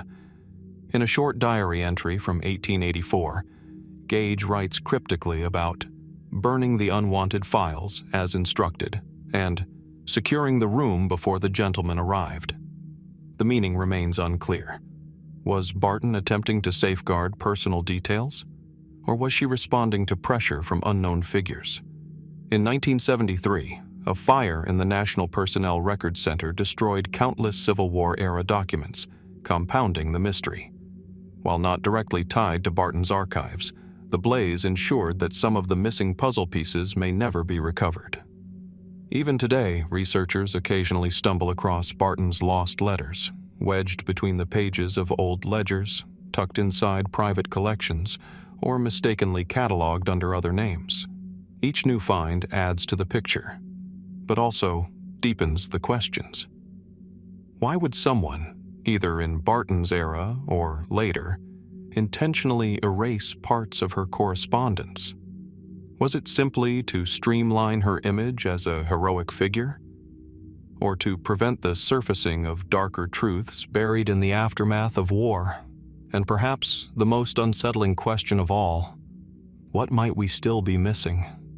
Clara Barton once wrote, you must never think of anything except the need and how to meet it. But what if some needs, some truths, were deliberately left unmet? What if entire chapters of Civil War history were quietly folded away, excised not by accident, but by design? As we trace the faint ink of her surviving letters, we're left to wonder, how much of Barton's story remains untold, scattered across attics, mislabeled in archives, or perhaps still waiting to be uncovered in the margins of history? As we leave behind the scattered fragments of Clara Barton's correspondence, the silence of lost words lingers. In the age of handwritten letters and fragile wartime records, what else might have vanished into obscurity? Or more intriguingly, what remains but refuses to reveal its meaning? Near the banks of the Rappahannock River, on a stretch of Virginia land once scorched by battle, local folklore tells of a Union scout found dead beneath a collapsed pine tree. The year was 1863. The area, dense woodland just south of Fredericksburg, had recently witnessed waves of bloodshed during the Chancellorsville campaign. His body, discovered days after heavy shelling, was severely decomposed, his uniform barely distinguishable. Yet clutched tightly in his stiffened hand was a leather pouch. Inside were several small sheets of paper, folded, stained, and covered in tightly packed writing, only not in any known readable form. To modern eyes, they resemble little more than smudged glyphs, but to those who examined them at the time, officers, clerks, even cipher experts, there was something oddly deliberate about the symbols. A pattern, perhaps. A code. The pouch and its contents were reportedly sent to Washington. Then, silence. That might have been the end of the story, a wartime footnote buried under decades of official paperwork, until a single reference appeared in a forgotten journal. In 1889, a retired Union colonel named Ambrose Greeley published a collection of wartime recollections under the title Shadows Along the Potomac. The book, largely anecdotal and lightly edited, contained one especially curious entry. In the spring of '63, a body was found near Banks Ford, carrying what we believe to be encrypted correspondence. I recall General Hooker remarking, half to himself, "If that boy got through, the war might have taken a different turn." The papers, damned unreadable things, were sent to the Cipher Bureau. I never saw them again. The Cipher Bureau, a loosely organized department under the Union's Military Telegraph Corps, was responsible for encoding and decoding battlefield messages. Headed by Anson Stager and operating in close coordination with Secretary of War Edwin Stanton, it functioned in secrecy. Most of its records were destroyed or lost after the war, and those that remain make no mention of the dead messenger or the strange symbols found in his possession. For decades, this incident was regarded as apocryphal, a tale stitched together from unreliable memories. But in 1937, during a routine renovation at a storage building on the grounds of the old War Department in Washington, a locked iron strongbox was unearthed behind a false wall.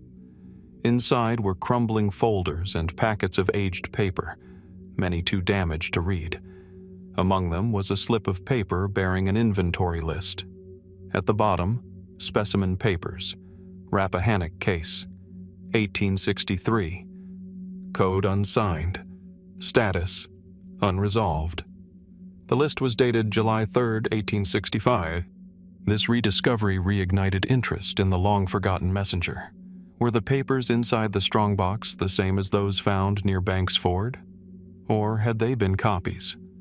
Several of the documents were transferred to the National Archives. At least one set of them, the most legible, was studied by cryptologists during World War II, and again in the 1970s by the NSA, under a declassification review of historical American ciphers. To this day, they remain undecoded. The symbols are written in tight rows, sometimes in spirals, sometimes in irregular blocks. Letters and numbers intermingle with what appear to be invented glyphs, some vaguely resembling shorthand, others like nothing in known American or European cipher systems of the era. No key has ever been found. No other documents in the Union or Confederate archives contain similar writing. Several theories have emerged. One suggests the messenger was a courier for the Union's own Black Dispatches, the network of African American spies and scouts working behind enemy lines. The use of unconventional code might have been designed to mask high-risk intelligence, possibly involving Confederate troop movements or even internal dissent in Southern Command. Another theory posits that the messenger was not Union at all, but a Confederate double agent. Some researchers note that the papers include references to certain rail depots and telegraph lines that would have held more strategic value to the South than to the North. Then there are the stranger theories.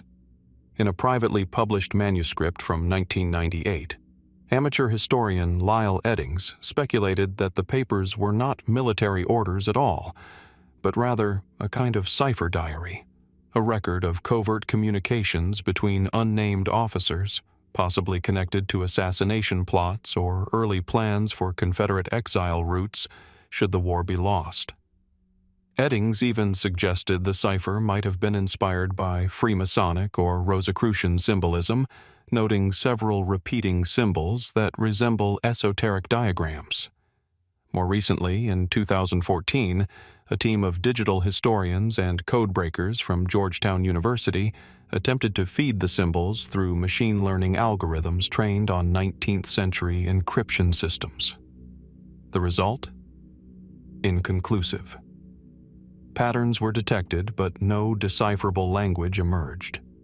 So we returned to the messenger himself, still unnamed, still without context. No service records matched his description. No unit claimed him. His grave, marked simply as Unknown Union Scout, lies in Fredericksburg National Cemetery. And we are left to wonder, what message died with him? Was he carrying critical intelligence that might have changed the course of a battle, or even the war itself? Was his code simply too advanced for its time? Or was it never meant to be understood at all, merely a decoy, a cipher for a cipher, hiding something deeper beneath? And perhaps the most haunting question, are there more messages like his, hidden away in private trunks, sealed in basements, or already destroyed, lost threads in a vast web of forgotten wartime intelligence? The dead cannot speak, but sometimes they leave behind voices scrawled in cipher, waiting for someone, someday, to finally listen. As cryptic symbols fade into the silence of unsolved codes, the Civil War leaves us with other kinds of puzzles, ones not etched in ink, but buried in the soil. Some mysteries are not encrypted.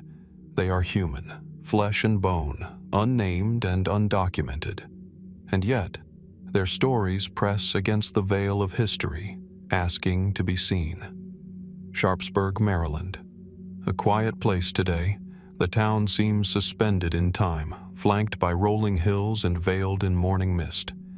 But in September 1862, the earth here trembled under the weight of iron and blood. The Battle of Antietam, America's bloodiest single day, left more than 22,000 soldiers dead, wounded, or missing. For hours, the cornfield, the West Woods, and Bloody Lane became names seared into the national memory. It was among the dead, days after the guns fell silent, that a discovery sparked whispers, then questions. Near the sunken road, Union burial crews stumbled upon the body of a Confederate soldier. His uniform was torn, the insignia muddied, his features obscured by blood and dust. As they prepared the body for interment, one of the men, so the story goes, paused. The angle of the shoulders, the shape of the jaw. Something felt different. Further inspection revealed something extraordinary. The soldier was not a man. This account appears in a dispatch written weeks after the battle by Clara Barton herself, in correspondence to a colleague. They found among the enemy's fallen a woman, dressed and armed as a man. Whether by devotion or desperation, she had taken up arms. Her name was unknown. This brief mention was nearly lost, buried among Barton's many notes. But it was not the only record. A Union chaplain named William R. Easton, serving in the aftermath of Antietam, recorded in his personal journal, "In the row laid west of the lane, a body was found, belonging to a Reb by uniform. She had been shot clean through the chest. The lads who found her wept. They gave her a separate grave. The identity of this woman, this soldier, remains unknown. No photograph, no personal effects, no letter bearing a name, only speculation. We know, of course, that women served in disguise during the Civil War, on both sides. Historians estimate that as many as 400 women posed as men to fight. They cut their hair, bound their chests, and assumed male names.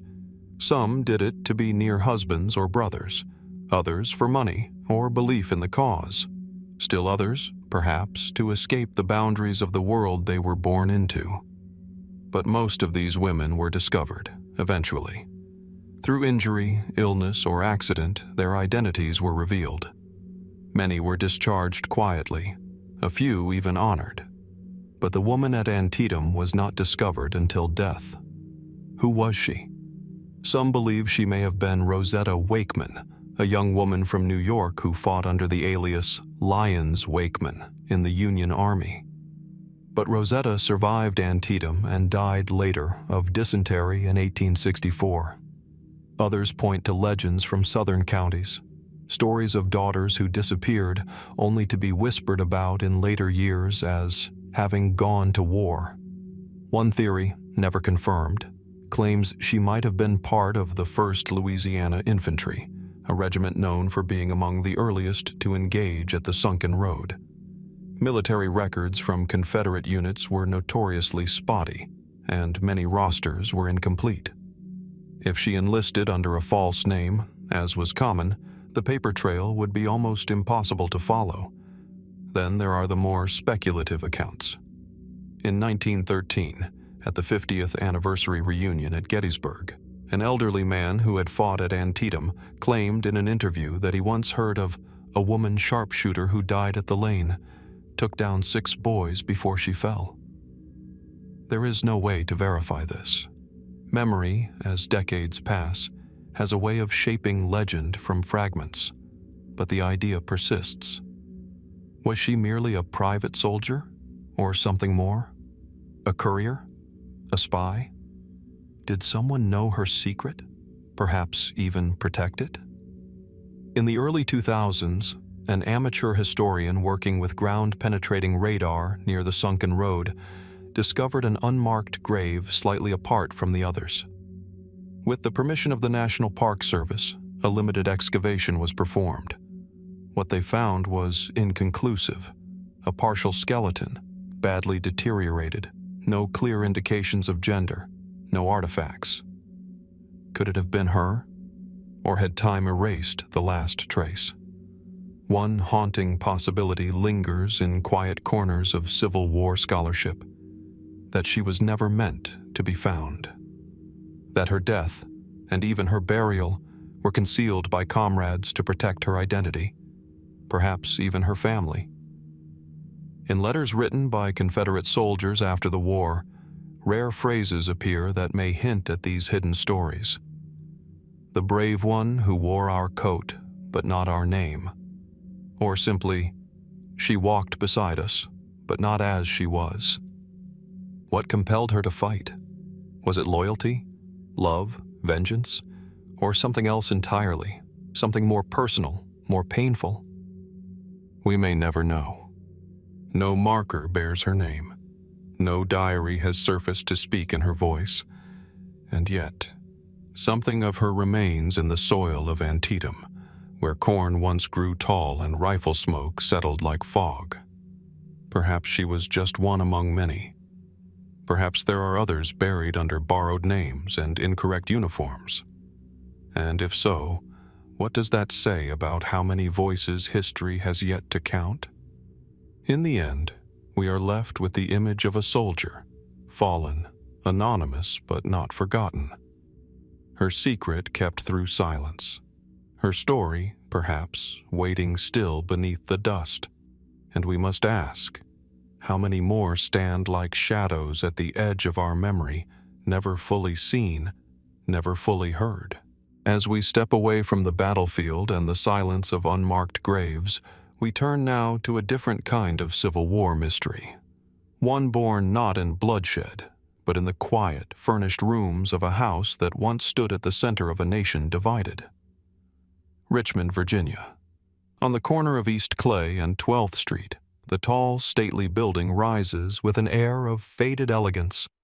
3 stories high, painted a pale gray-white, and framed by wrought iron balconies, this is the Confederate White House, the executive mansion of Jefferson Davis, President of the Confederate States of America. Today, it is a museum. Inside, visitors walk polished hallways, past preserved drawing rooms and velvet-cushioned parlors. Oil portraits stare silently from the walls. Furniture rests in the exact places they once occupied. But despite its outward appearance of preservation and order, something is missing. Or rather, many things. What exactly was inside the Confederate White House at the time of its evacuation in April 1865? On the night of April 2nd, with Union forces closing in on Richmond, Jefferson Davis received word that the capital must be abandoned immediately. By dawn, he and his cabinet had fled aboard a southbound train, beginning the short-lived flight of the Confederate government. Fires broke out across the city, some intentionally set to prevent the capture of military resources. And, in the chaos, the White House was left behind. When Union troops arrived, they found the mansion largely intact. But official records from the period, both Confederate and Union, present conflicting accounts of what had been removed, what had been left, and what may have simply vanished. We know that personal items were taken. Davis himself packed important documents and some valuables. His wife, Verena, reportedly took family jewelry and several letters. Yet reports from Union officers arriving at the scene describe a strange emptiness. Rooms appeared undisturbed, and yet curiously bare. Chests had been opened. Cabinets were empty. Some furniture had been removed, selectively. One Union officer described it as a house not looted but intentionally stripped. What had been taken and why? The Confederate government during its final months had become increasingly secretive. Paper trails grew sparse. Some believe that the house may have held more than domestic furnishings and portraits.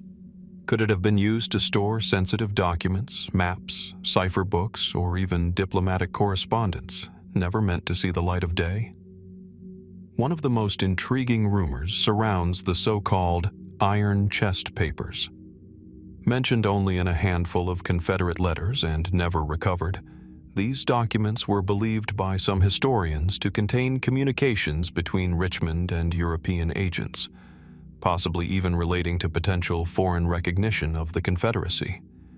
If such papers existed, they could have rewritten much of what we know about Confederate diplomacy.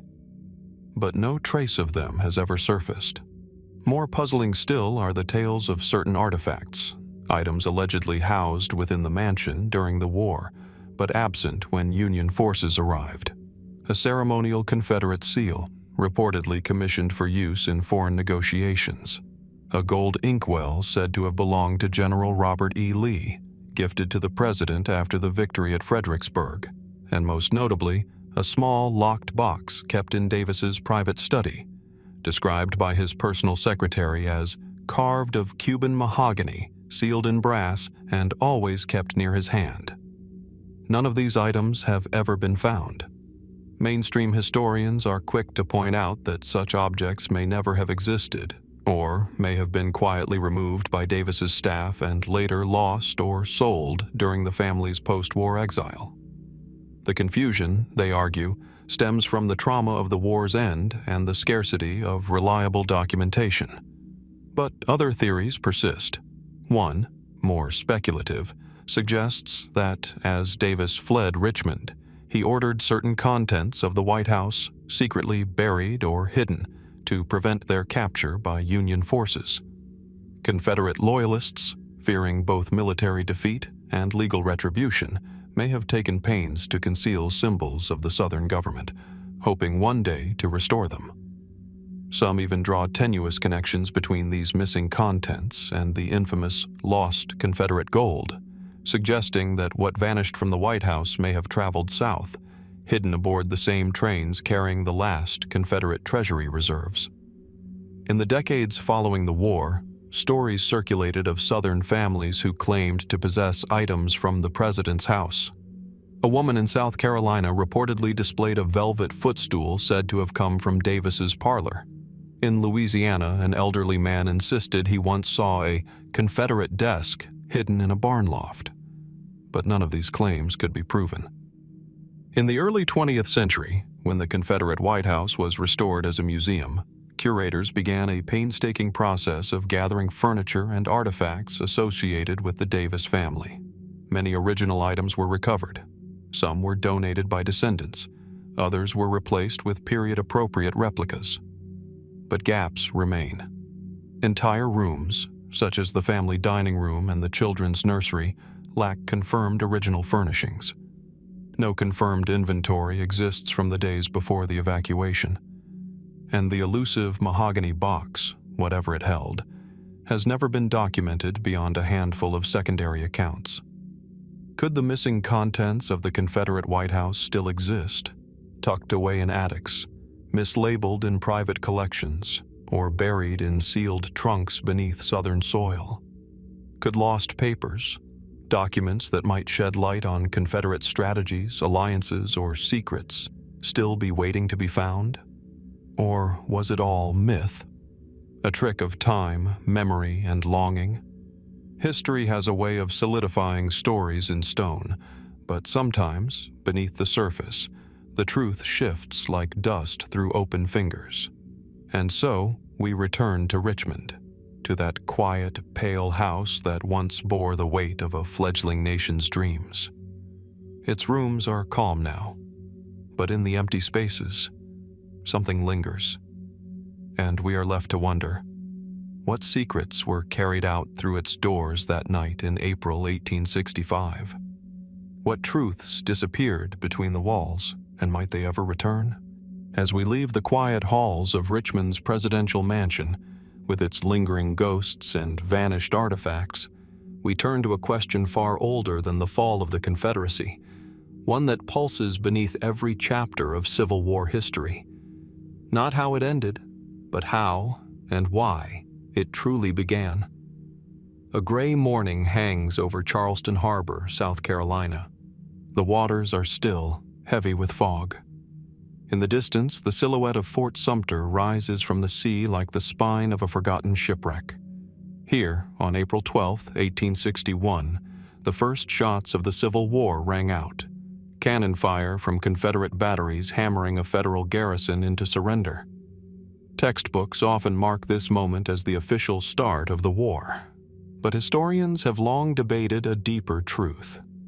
What, or who, truly instigated the conflict? The conventional answer is straightforward. A clash between irreconcilable visions, a union opposed to the expansion of slavery, and a Confederacy bent on preserving its economic and social order. Abraham Lincoln's election in 1860, the secession of 11 Southern states, and rising tensions across the fractured nation, all these elements created a chain reaction that led, inevitably, to war. But as with so many moments in history, inevitability is a dangerous illusion. Beneath the surface of these well-documented events lies a current of uncertainty. What if the war wasn't as spontaneous or as reactionary as we've been led to believe?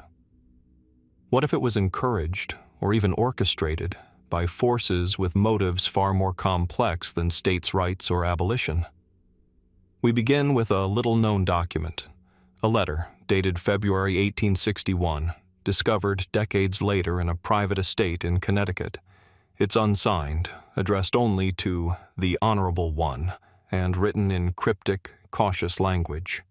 It speaks of division as necessity, of agitation applied where unity festers, and concludes ominously, Let the first stone be cast where the wind will carry the echo farthest.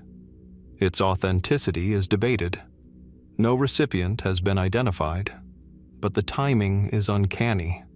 The letter predates the Confederate attack on Fort Sumter by just weeks, and hints at a premeditated interest in igniting conflict. Who wrote it, and why? Some historians have pointed to industrialists in the North, figures whose financial empires were built not only on manufacturing, but also on war itself. Could they have seen civil conflict as a way to boost the economy, secure federal contracts, and reshape the power structure of the country? Others look abroad. In the 1850s and early 1860s, European powers were watching America with great interest. Britain, in particular, had strong economic ties to southern cotton. France, under Napoleon III, had ambitions in Mexico.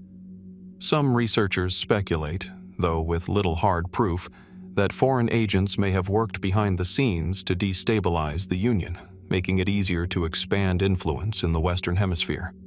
Still others ask a more disturbing question. Could certain figures within the U.S. government itself have fanned the flames, believing that only a war could complete the nation's transformation, or purification? It's here that we encounter the mysterious figure of the orator. His real name is unknown, but according to several mid-19th century correspondences, newspaper editorials, diaries, and political pamphlets, a traveling speaker moved throughout border states in 1859 and 1860, delivering fiery, anonymous lectures that inflamed secessionist sentiment. He never gave his full name, used multiple aliases, and seemed to disappear as quickly as he arrived. Some believed he was an agent provocateur, hired to incite violence.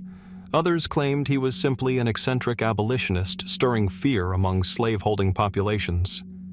No one ever found him, or proved he existed at all. Yet in town after town, weeks after one of his appearances, votes for secession mysteriously surged. More curious still is the resurfacing of this same pattern in official records. In Arkansas, Georgia, and Mississippi, rapid spikes in militia recruitment appeared just after similar untraceable speeches were reported. Is this coincidence or careful orchestration? Moving even further into the realm of speculation, there are fringe theories, rarely embraced by mainstream scholars, but persistent nonetheless, that suggest secret societies may have had a hand in steering the country toward war. Masonic lodges, Knights of the Golden Circle, and other clandestine groups appear repeatedly in Civil War lore. Some claim they sought to create a slave empire stretching into Central America. Others suggest their goal was to destroy the federal system altogether, replacing it with a new form of governance ruled by elites. Evidence is scant, but tantalizing. One 1860s-era cipher, discovered etched into the underside of a courthouse desk in Kentucky, appears to reference a meeting between KGC officers and Northern financiers. Was it a hoax? An elaborate prank by local teenagers? Or something more? At the heart of these theories, whether grounded in fact or not, is a shared assumption that the Civil War, like so many historic upheavals, may have been less spontaneous than it seemed. Could the spark have come from a hidden match? Could the forces that set America ablaze have been working from behind velvet curtains, financial ledgers, or coded letters? Or was the conflict simply the result of a slow, smoldering crisis reaching its inevitable breaking point? In the end, the official record tells us one version of how the Civil War began. But between the lines of political speeches and newspaper headlines, a quieter question lingers, one not easily answered by timelines or treaties. What if the true instigator of the Civil War was not a person, or even an ideology, but a pattern, a convergence of ambition, fear, misinformation, and manipulation? And if so, how close did we come to never knowing it? Or worse, how close are we, even now, to repeating it? And while we continue to ask who may have lit the fuse that sparked America's deadliest war, there are some whose names and stories were never even recorded at all. On a quiet slope above the Potomac River, the marble walks of Arlington National Cemetery stretch toward the horizon in perfect somber rows. The air is hushed here, even when the wind stirs the leaves. Every stone has a name, every grave a rank, a regiment, a date of death. Except for one. Beneath a solitary white sarcophagus, guarded day and night, lies the tomb of the unknown soldier. Today it is known as a national symbol, honoring unidentified American service members lost in battle. But few realize that this tradition, this sacred site, has roots that reach back to the Civil War, and to a mystery that has never been fully resolved. Just beyond the iconic tomb, nestled into the older section of Arlington's sprawling grounds, lies a less visited part of the cemetery. Here, among the oldest graves, one stone stands out, not for its grandeur, but for its complete lack of identity. The marker simply reads, "Unknown U.S. Soldier, died 1862. There is no regiment, no birthplace, not even a known battlefield. And while thousands of Civil War dead remain unnamed due to the chaos and rudimentary record-keeping of the era, this particular grave has long drawn the attention of historians, archivists, and even cryptographers. Because according to fragmented records, oral accounts, and one weathered ledger recovered in 1915 from a D.C. church basement, this soldier was not buried here by chance. The entry in the ledger is brief but chilling. It reads, "Body recovered along Potomac banks, uniform partially burned, no identification. Note pinned beneath collar. Let silence guard his truth." The note has never been recovered. It is not referenced in any other known military document. No photograph of it survives. Only the line in the ledger, written in spidery ink over 50 years after the war began, suggests it ever existed. Who was this man? And why would someone leave a message, cryptic, poetic, and seemingly deliberate, on the body of a fallen soldier? At first glance, the simplest answer is most likely. During the Civil War, uniforms were often the only means of identifying the dead. Dog tags didn't exist. Soldiers stitched their names into their coats or carried notes in their pockets. Many who fell were buried in mass graves or never recovered at all. But this case doesn't quite fit that pattern. The man was found alone, not on a battlefield, but on a riverbank in a place that had seen no major engagement.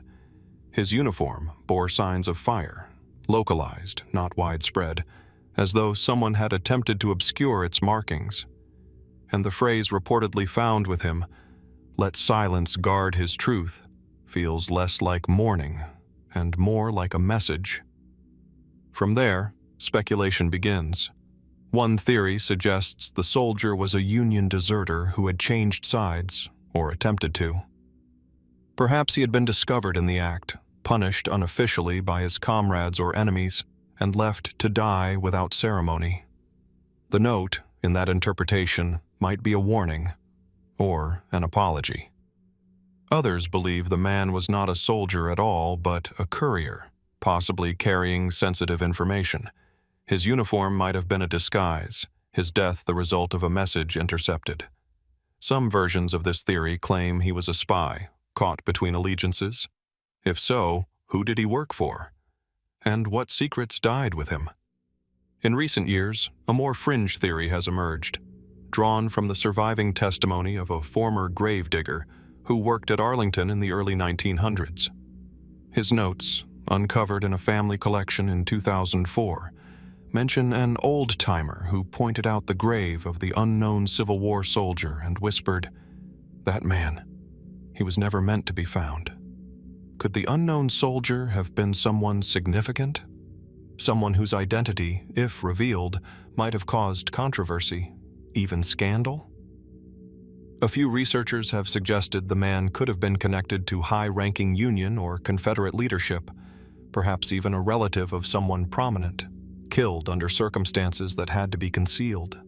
Without DNA, without records, there is no way to know. Attempts to locate the body for testing have been consistently denied out of respect for the sanctity of the grave, a decision widely supported by veterans groups and historians alike. Yet, this respectful silence has also preserved the mystery. Then, there's the matter of the tomb's location. The grave sits only a short distance from the Arlington house, once the home of Robert E. Lee. It is no accident that the National Cemetery was established here, on land confiscated from Lee's family. But some researchers have noted that this specific grave faces a narrow path, one that during Lee's time led down toward the river and was used by messengers and servants moving between camps and docks. Is it mere coincidence that this nameless body was buried near a former Confederate general's estate, along a messenger's route, and with a cryptic note allegedly tucked into his collar? Or is this proximity an echo of some long-forgotten decision, an intentional act by someone who wanted this man remembered, even if not identified? As we walk these quiet rows at Arlington, where honor is etched in marble, and silence speaks louder than any inscription, one cannot help but pause at the unknown soldier's grave from 1862, not the one with guards and ceremony, but the one without a name, without visitors, without answers. Who was he? What was his truth? And why, after more than 160 years, does it still feel like someone, somewhere, wanted us not to know? If the unknown soldier's grave reminds us of what war can hide, then what happened next in Richmond shows us how much can be erased entirely. Richmond, Virginia, April 2nd, 1865. Night falls heavy across the city. Smoke curls along the eaves of buildings, rising like silent phantoms into the black sky. Fires are spreading, first in the armories, then in the warehouses, then further, faster, hungrily devouring the heart of the Confederate capital. The streets glow red. Gunpowder stores detonate in the distance like muffled thunder. And among the infernos, inside government buildings and office basements, bundles of parchment and sealed crates are fed into the flames. Confederate officials, fleeing before advancing Union troops, have begun to destroy the documentary soul of their government. What was lost that night? What, or perhaps who, were they trying to conceal? The evacuation of Richmond marks one of the final dramatic turns of the American Civil War. With General Lee's defenses collapsing and Union forces under Ulysses S. Grant pressing in, Confederate leaders abandoned the capital in haste. President Jefferson Davis and his cabinet fled by train, leaving behind a city in chaos. But before they left, orders were given, direct and deliberate, to burn records. Some of these documents were clearly strategic in nature. War plans, cipher logs, financial ledgers showing the remaining contents of a collapsing treasury. These would have been dangerous if they fell into enemy hands. But among the flames, something stranger happened. Eyewitnesses, both Confederate and civilian, later described seeing clerks and officers carrying non-military files into the fires. Tax rolls, private letters, prison logs, and even personal correspondence of officials, burned not in neat stacks but in frenzied handfuls, as if time were running out and the contents too sensitive for capture. Some Union soldiers, entering Richmond in the days that followed, remarked that the ruins of offices were strewn with half-burned fragments, tiny scraps. A few have survived, fragile slips of paper found in gutters or ash piles, preserved by wind or accident. One such fragment, recovered in 1865 by a Union quartermaster and now housed at the Library of Congress, contains only a few legible words. Shipment from Galveston. Do not register under war debt. Arrangement held by J.D. personally. Who or what was not to be registered? And why would such an order come from Jefferson Davis himself? Another remnant, reportedly from the Confederate Post Office, references detained messages from Northern sympathizers. The rest is charred and unreadable, Why would personal letters from Northern citizens, perhaps Unionists or spies, have been in Richmond at all? Were these intercepted, stored as blackmail, or perhaps protected? And then there's the question of the missing prison records. Libby Prison, Castle Thunder, and Belle Isle, three of the Confederacy's most notorious wartime detention centers, were known for their harsh conditions and inconsistent accounting. After the war, Union investigators found large gaps in the prisoner manifests. Names of captured Union soldiers were simply missing. No death certificates, no repatriation logs, just silence. Could some of these names have been deliberately removed from history? And if so, what became of them? Some historians argue that the burning of Richmond's records was little more than a military necessity, a desperate act to prevent Union officers from accessing sensitive logistical or diplomatic details. In the chaos of retreat, the destruction was hurried, incomplete, and unfocused. But others aren't so sure. One persistent theory suggests that certain records were destroyed not to protect military secrets, but to cover financial improprieties, untraceable loans, embezzled gold, or secret overseas dealings. Confederate agents had operated in Europe and the Caribbean throughout the war. Funds were funneled into shadow accounts, and some shipments of cotton and arms were never officially recorded. Without documentation, those trails went cold. Did someone profit in the shadows of the Confederacy's collapse? Another possibility, whispered but never proven, involves espionage. As the war dragged on, both sides employed networks of informants, double agents, and saboteurs. Could Richmond's record fires have been designed to erase the names of collaborators? Protect those who had helped the Confederacy from behind Union lines, or perhaps those within the Confederate government who had secretly undermined it? Even within the Confederate ranks, suspicion ran high in the war's final months. Documents may have revealed betrayals, hidden loyalties, coded correspondences, secret meetings. If those records were burned, then so too were the last remaining clues. But perhaps the most provocative suggestion of all is this: that some of the documents burned in Richmond that night contained not just names or numbers, but truths about the origins of the war itself. Could there have been correspondence contradicting the public justifications of secession? Could high-ranking officials have discussed aims that were never admitted publicly? Did certain Southern leaders know from the beginning that the war could not be won? We may never know.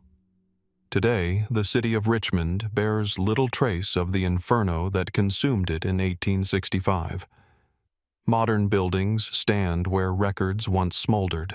Government offices have been rebuilt, statues erected, removed, debated, and replaced. But beneath it all, the ashes of a vanished archive still rest.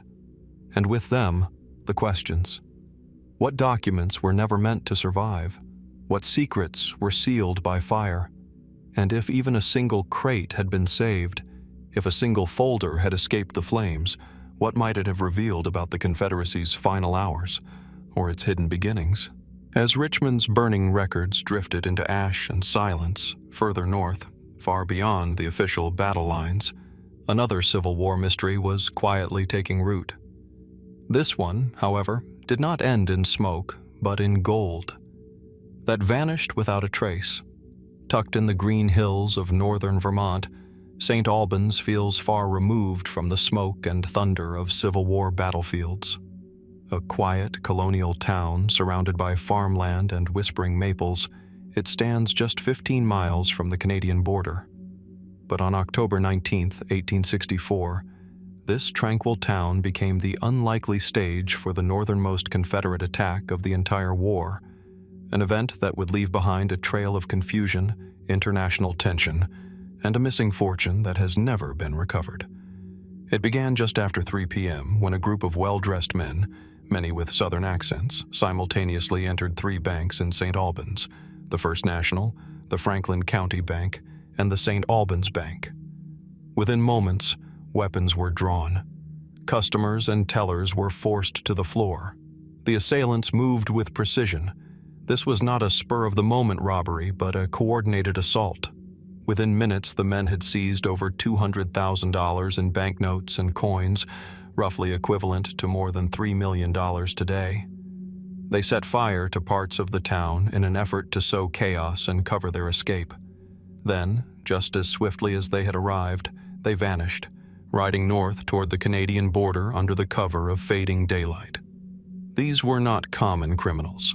They were Confederate operatives, part of a bold plan to destabilize the North, steal funds for the Southern war effort, and open a new front by drawing British Canada into the conflict. But the mystery here goes deeper than just an unexpected raid. Among the stolen assets, there was one item, or rather one shipment, that has never been fully accounted for: a Union Army payroll, reportedly en route to a nearby encampment and temporarily stored in the vault of the First National Bank. Officially, there is no surviving document that confirms the full contents of that shipment. Some suggest it was routine pay for a local regiment. Others claim it was an unusually large sum, perhaps as much as $87,000, delivered in anticipation of troop movements or recruiting operations in the region.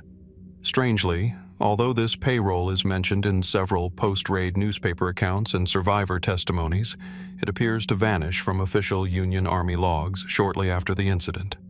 Receipts stop. No formal accounting is completed. Some have suggested that the Army deliberately obscured its existence to avoid embarrassment. Others suspect something more. Why would the Union Army quietly write off such a large sum? Could it be that the funds weren't meant for soldiers at all? Eyewitnesses described the Confederate raiders as moving directly toward the vault, almost as if they knew what they were looking for. One bank employee later remarked that they made no effort to open other drawers. They went straight for the central chest. The chest, he added, had only been placed there the day before, delivered by wagon under light guard. How did the Confederates know it would be there? One theory posits that the raid was informed by an insider, possibly a Confederate sympathizer embedded in the North, or even a local with divided loyalties. Vermont, after all, was not immune to the social fractures of the war. Though solidly pro-Union, the state had its share of dissenters, and the proximity to Canada offered a convenient escape route for anyone seeking to slip quietly across borders.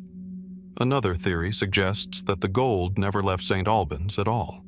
Despite accounts of the raiders galloping toward Canada with heavy saddlebags, Union troops searching the nearby woods found no trace of the missing coins or banknotes. Some of the stolen money was later recovered from the Confederate agents, who were arrested in Canada after international pressure, but the amount recovered was far less than what had been taken. So where did the rest go? In the decades that followed, stories began to circulate of strange digging in the Vermont hills at night, of locals who suddenly came into unexplained wealth, of whispers that the Confederates, fearing pursuit, buried the gold in a forest clearing, planning to retrieve it later. One popular tale claims that a specific outcrop near Highgate Springs, about 5 miles from the raid, was marked with carved initials, supposedly left as a signpost for returning agents. Yet no confirmed evidence of such a stash has ever been unearthed. Metal detectors, amateur historians, and professional archaeologists have all scoured the area. Nothing. Others believe the mystery is rooted not in the forest, but in paper. That the real value taken from the bank wasn't coins or notes at all, but documents, letters, cipher keys, proof of Union operations or internal divisions, perhaps passed to the Confederacy through neutral Canadian channels. This idea, while less romantic than buried gold, raises troubling questions. Was the St. Albans raid more than just a financial crime? Could it have been a smokescreen for something larger? An information heist? If so, what was taken? And why, after the war, did Union officials never pursue a deeper inquiry into the matter? Was silence the cost of secrecy? Today, the town of St. Albans carries the memory of the raid with quiet pride. A small plaque commemorates the event, and reenactments are held each year. But beneath the civic memory lies a lingering absence, an unanswered question that haunts the historical record like a half-finished ledger. What truly happened to the lost Union payroll? Was it stolen for gold or stolen for secrets? And if it was hidden, whether in the woods, in a Canadian vault, or in the pages of forgotten correspondence, might it still be out there, waiting to be uncovered? Or did it, like so many wartime truths, simply vanish into the fog of conflict? As shadows lengthen over the hills of Vermont and unanswered questions linger among hidden ledgers and lost gold, our journey shifts south once more, toward a field forever changed by blood and fire. Here, beneath towering boulders and windswept grass, a different kind of mystery endures. Not one of missing treasure, but of lingering presence. Just southwest of the town of Gettysburg, Pennsylvania, nestled in a rocky outcropping of lichen-covered granite, lies a place known as Devil's Den. The name itself predates the Civil War, whispered in local legend and laced with unease. But it was during the harrowing days of July 1863 that this jagged terrain earned its infamy. On the second day of the Battle of Gettysburg, Devil's Den became the site of fierce combat, an eerie maze of boulders and ravines that turned into a killing ground. Confederate sharpshooters took positions in the rocks, trading deadly fire with Union forces advancing across the nearby wheat field. By nightfall, the rocks were slick with rain and blood. Hundreds lay dead or dying, their final moments echoing off stone. And then, silence. But the silence did not last. Almost immediately after the war, strange stories began to emerge from the area. Locals spoke of lights in the rocks, moving without source or sound. Soldiers returning to pay their respects reported hearing cries in the distance, where no one stood. Photographers and tourists in the early 20th century described unexplainable phenomena, the feeling of being watched, sudden drops in temperature, and, most curiously, encounters with a man who wasn't there.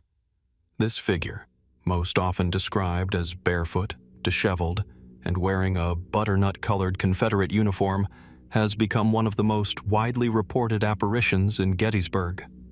He is said to appear near the boulders, sometimes posing for photographs, sometimes giving tourists odd instructions, then vanishing before their eyes. One commonly shared account comes from the 1970s, when a couple exploring Devil's Den claimed to encounter a man matching this description. He reportedly emerged from behind a rock, looked them directly in the eyes, and said only one sentence: "What you're looking for is over there."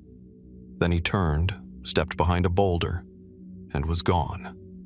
Many dismissed this as imagination or the tricks of stress and sunlight. But similar stories have surfaced for decades, remarkably consistent in detail. What then are we to make of these reports? Historians acknowledge that Devil's Den was home to brutal fighting. The terrain made orderly burials difficult. Many bodies lay exposed for days, and hastily dug graves were often shallow or incomplete. Could it be that such suffering left something behind? Not in a literal sense, but in the emotional fabric of the place? Psychologists and paranormal researchers alike have long explored the idea of residual energy, the theory that traumatic events can imprint themselves on locations, creating a kind of atmospheric echo. These echoes, it said, are not conscious spirits, but moments replaying again and again, like grooves in a worn-out record. Might the Devil's Den figure be one such echo? Others are less inclined to believe in imprints and energy. Some suggest that the entire phenomenon is a result of collective suggestion. Gettysburg is a place of powerful historical memory. Visitors arrive primed to feel something: grief, reverence, awe. In such a state, it's argued, the mind becomes susceptible to filling in blanks, interpreting natural sights and sounds in emotionally charged ways. But this doesn't account for the photographs. Over the years, several images have surfaced, taken by unsuspecting tourists, which appear to capture shadowy figures where none were visible at the time of shooting. While some have been debunked as tricks of light or photographic error, others remain unexplained. The National Park Service does not endorse these accounts, but neither does it actively deny them. Park rangers, when asked, often respond with quiet smiles or knowing shrugs. Then there are more speculative theories. Some suggest that Devil's Den was considered a sacred site long before the Civil War, that its strange energy predates the battle entirely. Indigenous legends from the Susquehannock people reference the area as a place of great power, sometimes associated with danger, sometimes with healing. Could the land itself play a role in the phenomena reported? And what of the name? Devil's Den? Before a single rifle was fired in 1863, locals already whispered about the place. The most popular origin story involves a large snake, allegedly named the Devil, that once lived among the rocks. But folklore scholars believe the name may reflect deeper superstitions, that the rocks were unnatural, out of place, or inhabited by forces unseen. In an age before scientific geology, what better explanation for a chaotic pile of boulders than something infernal? Could it be that Devil's Den has always been a liminal space, a thin place, as the Celts once called it, where the boundary between worlds grows faint? And if so, what does that mean for those who died there? Are the stories of ghostly figures simply our way of giving voice to the past, to honor what was lost, or to make sense of so much pain? Or is it possible that something still lingers among the stones? Even today, visitors continue to report odd experiences. Cameras fail to operate, footsteps echo where none should. Some hear whispers in the grass, or sense cold fingers brushing past them in the heat of summer. Few leave unchanged. As the sun dips behind the hills and the boulders cast long shadows over the land, Devil's Den becomes quiet once more. But in that quiet, if one listens closely, there's something else. Not a sound exactly, but a feeling, a presence, a question. What really walks among these rocks? Is it memory? Myth? Something we've yet to understand? Or perhaps something that understands us far better than we know?